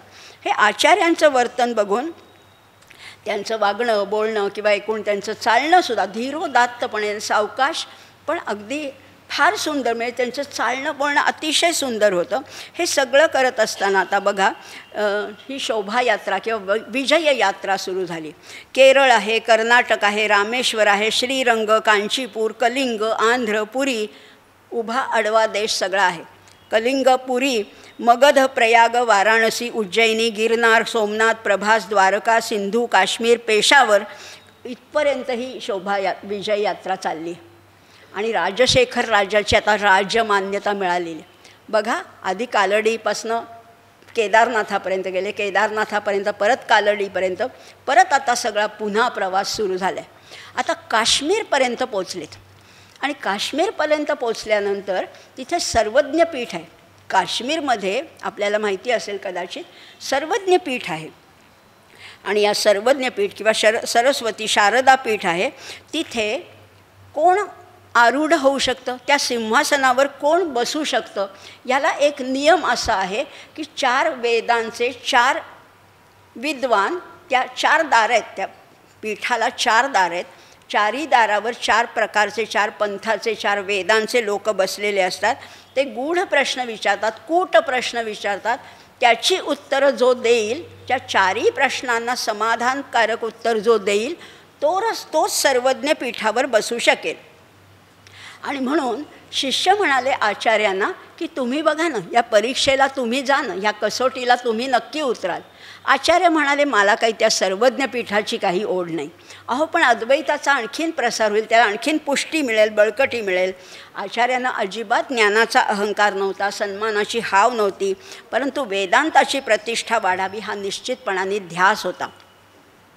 आणि म्हणून आचार्य त्या सर्वज्ञ पीठाच्या त्या मार्गापर्यंत गेले. या मार्गामध्ये कोण कोण होते? कणाद होते, गौतम होते, नैयायिक होते, बौद्ध होते, जैन होते, मीमांसक होते. आणि त्यांनी विविध प्रश्न विचारले आचार्यांना, वेगवेगळे. अगदी पदार्थ तत्व म्हणजे काय, अस्तिकाय म्हणजे काय. आचार्यांनी सगळ्या प्रश्नांची सगळ्यांना समाधानकारक उत्तरं दिली. आणि कशी? अतिशय शांत सौम्य स्वरामध्ये. तेव्हा शारदा, साक्षात शारदा प्रसन्न झाली आणि त्यांनी सर्वज्ञ पीठावर आरोहण केलं. सर्वज्ञ पीठावर. आणि त्यांच्या वडिलांची हीच इच्छा होती ना, सर्वज्ञ पुत्र असावा. आणि खरंच नुसतं नावापुरतं नाही, तर आचार्य खरोखर सर्वज्ञ होते. आणि म्हणून सर्वज्ञ पीठावर आता आरूढ झालेले आहेत. आता सर्वज्ञ पीठावर आरूढ झाल्यानंतर या संपूर्ण भारतभर हा प्रसार व्हायला पाहिजे ना, या अद्वैताचा प्रसार प्रतिष्ठापना सगळीकडे व्हायला पाहिजे. म्हणून तिथनंच उतरल्याबरोबर आचार्यांनी विचार केला की आता 4 दिशांना 4 पीठं स्थापन करायचे. भारत भूमीची. आणि ही 4 पीठं म्हणजे नुसती आध्यात्मिक नाही आहेत बरं का, ह्या संरक्षक सीमा आहेत. पूर्वी इतर परकीयांची आक्रमण होती. पीठ म्हणजे नुसती त्या बाउंड्रीजवर त्यांनी एक काय म्हणतात केंद्र स्थापन केलेलं आहे, नुसते मठ नाही आहेत. आणि कुठे कुठे हे मठ आहेत तर जगन्नाथपुरीला आहे तो गोवर्धन मठ आहे, शृंगेरीला आहे तो मूळ पीठ आहे, द्वारकेश कालिका पीठ आहे, आणि वरती ज्योतिर्मठामध्ये एक पीठ आहे. अशी 4 पीठं आहेत. पुरी, द्वारका, शृंगेरी आणि ज्योतिर्मठ अशी 4 पीठं स्थापन केली. आणि पुढे त्यांचं कार्य आता आचार्यांच्या नंतर आचार्यांना कल्पना आहे की आपल्याला आयुष्य किती आहे, आपल्यानंतर ह्याचं कार्य सुरळीतपणे चालू राहावं, त्या मठाला कुठलाही कलंक लागू नये, त्याच्यामध्ये कुठलेही दुराचरण घडू नये, म्हणून आचार्याने त्याचीही नियमावली स्थापन केली. त्याचं नाव आहे मठामनाय सेतू. त्याचीही ग्रंथरचना केली. आणि त्या 4 शिष्यांना आपण आता जे पाहिले, कुठल्या शिष्याला कुठला मठ दिला ते आपण उद्याच्या भागात बघूया, कारण आता वेळेची मर्यादा संपत आलेली आहे. त्यामुळे बघूया आपण ही आता विजय यात्रा झाली आणि आचार्य सर्वज्ञ पीठावर आरूढ झाले. 4 दिशांना 4 मठ स्थापन केले. आणि ते 4 शिष्य आहेत ना, ते सुद्धा साधे शिष्य नाही आहेत. जरी आचार्याने आत्ता निवडले, आपण त्या प्रत्येक शिष्याच्या निवडीच्या मागचा प्रसंग जाणला असला तरी ते शिष्यसुद्धा अवतारी पुरुष आहेत. कुठला अवतार कुठल्या शिष्याने कुठे घेतला, कुठला वेद त्यांच्याकडे सोपवला, कुठल्या मठामध्ये काय त्याचं प्रधान वाक्य आहे किंवा महावाक्य आहे, हे आपण आता उद्याच्या भागात बघणार आहोत. उद्या आणखीन कितीतरी गोष्टी आहेत. आज मला खरं ताईंनी सांगितलं होतं जिव्हा स्तोत्र घ्या, पण मी उद्याच्या भागात ते घेते. आचार्यांनी म्हणजे किती स्तोत्र रचली आहेत हो. अजून मी खरंच फार 5%सुद्धा तिथपर्यंत पोचू शकले नाही आहे. आणखीन असंख्य अगणित स्तोत्र आहेत. पण एक थोडंसं जाता जाता सांगते की जसं इतर देवतांवर तर त्यांनी स्तोत्र रचलीच, पण तरी त्यांनी एक शरीराचा एक महत्त्वाचा भाग कुठला आहे माहिती आहे का? आपण म्हणू शरीराचा महत्त्वाचा भाग म्हणजे मेंदू किंवा हृदय, पण खरंच जर का आपलं स्वास्थ्य चांगलं ठेवायचं असलं आणि समाज स्वास्थ्य चांगलं ठेवायचं असलं तर सगळ्यात महत्त्वाचा अवयव आहे तो म्हणजे जीभ. जीभ हा महत्त्वाचा अवयव. बघा ना, वाटेल ते खाल्लं तर तुमची तब्येत बिघडेल आणि वाटेल ते बोलला तर कुणाशी संबंधच राहणार नाही. म्हणून थोडक्यात अगदी मी जिव्हा स्तोत्र अगदी थोडक्यात त्याचा मराठी अनुवाद किंवा थोडं संस्कृत बोलून याची आजची आपण समारोप करूया. जिव्हा स्तोत्र फार सुंदर. आचार्यांचे म्हणजे काय कल्पनाशक्तीचा विलास आहे हो. आराध्य दैवत देवतांबद्दल स्तोत्र रचणं एक वेळ सोपं आहे, नदीबद्दल स्तोत्र रचणं, पण आपल्या जिव्हेला विनंती केलेली आहे त्यांनी की तू माझ्यावर कृपा कर. जिभेने आपल्यावर खरं तर कृपा करायला पाहिजे. त्याचं एक कडवं संस्कृत म्हणते आणि बाकीचं मी मराठीत वाचते म्हणजे तुम्हाला आणखीन जवळचा अर्थ समजेल. आचार्य म्हणतात, मत्प्रिय सखी मज्जिव्हे मय्यनुकंपा कुरुष्व नौमि त्वाम अन्यापवादरहिता भज सततम ओम नमः शिवायेती. काय म्हटलेलं आहे तिला? म्हटलेलं आहे मतप्रिय सखी. ही जीभ आहे ना आपली खरी मैत्रीण आहे. खरं तर मैत्रिणी खूप आहेत आपल्याला, पण सगळ्यात जवळची मैत्रीण कोणीही प्रिय सखी आहे. आणि तिला म्हटलं आहे माझ्यावर कृपा कर आणि मी तुला नमस्कार करतो आहे की माझ्या मुखातून कुठलाही वाईट अपशब्द येऊ देऊ नकोस. असं एक छोटंसं 4 कडव्यांचं स्तोत्र आहे, पण त्याचा मराठी अनुवाद निमाताईंनी केलेला आहे. तो मात्र तुम्हाला निश्चितच आवडेल म्हणून तो वाचते आणि मग आजच्या आपल्या ह्या दिवसाचा समारोप आपण करूया. आचार्य म्हणतात, सखी तू माझी प्रियतम जिभली करी दयामी नमित तुला इतर जनांचे उणे न काढी नमः शिवाय तू बोल सदा. काय सुंदर सांगितले. वाचे तू तर खाण गुणांची परनिंदा ती नको जरा उठा ठेवती नकोच नसती नमः शिवाय तू बोल सदा. आपण किती उठाठेवी करत असतो ना, याचं काय झालं, त्याला नोकरी लागली का, यांचं लग्न झालं का, त्यांचं काय करायचं आहे, नमः शिवाय म्हणा बास, दॅट्स ऑल. खरं तर एवढंच आहे. आणि तू गुणांची खाण आहेस. खरंच आहे ना. तुम्ही काय आहात हे तुमच्या जिभेवरनं प्रतीत होतं, तुमच्या उच्चारावरनं सुद्धा कळतं. वाचे तू तर खाण गुणांची परनिंदा ती नको जरा असं सांगितलं आहे. आणि मग आता खाण्यावरती आले. आंबट खारट तिखट गोड हे सोड स्वाद गे सर्व आता भक्ती भावे जप तू जिव्हे ओम नमः शिवाय सदा. आंबट खारट जी फार नाटकं करते की हे पाहिजे, ह्याच्यात मीठ कमी झालं, हे जरा असं पाहिजे होतं, हे सोड. भक्तिभावाने फक्त नमः शिवाय म्हण. आणि मग शेवटी म्हणतात आचार्य, रसने रचिले स्तवन तुझे हे कटुवच निंदा पुरे आता संकटनाशक नमः शिवाय प्रणव मंत्र हो मुखी सदा. हे सगळं सोडून दे, तुझं हे स्तवन मी रचलेलं आहे, फक्त माझ्या मुखामध्ये ओम नमः शिवाय किंवा प्रणव मंत्र ओंकाराचा जप माझ्या मुखामध्ये असू देत, बाकी काही नको. खरंच आहे, जिभेचा आपण किती गैरवापर करत असतो ना. दोन्ही अर्थाने आपण अतिशय गैरवापर करत असतो. थोडा मर्यादित वापर करायला हवा, थोडा मर्यादित. खरं म्हटलं ना तर असं म्हणतात की 10% फक्त प्रपंचाचं बोललं तरी पुरतं. तुम्ही 100 शब्द दिवसभरात बोलत असाल तर 10 शब्द फक्त प्रपंचाविषयी बोला, कारण घर आहे, समाज आहे, व्यवहार आहे, काहीतरी बोलावं लागतं. 10% शब्द फक्त प्रपंचाचे बोला, 90% परमार्थाविषयीच बोला. हा रेशोच ठरवून घेऊया आपण. 90% फक्त परमार्थ आणि 10% प्रपंच. असं केलं तर ही जीभ आपल्याला बोलण्यासाठीच दिली, पण वाटेल ते नका बोलू, त्याचा गैरवापर करायचा नाही आहे असं आचार्य सांगतात. किती कमाल आहे, कल्पनेची भरारी म्हणजे केवढी असते हे आचार्यांच्या ह्या जिव्हा स्तोत्रावरनं समजतं.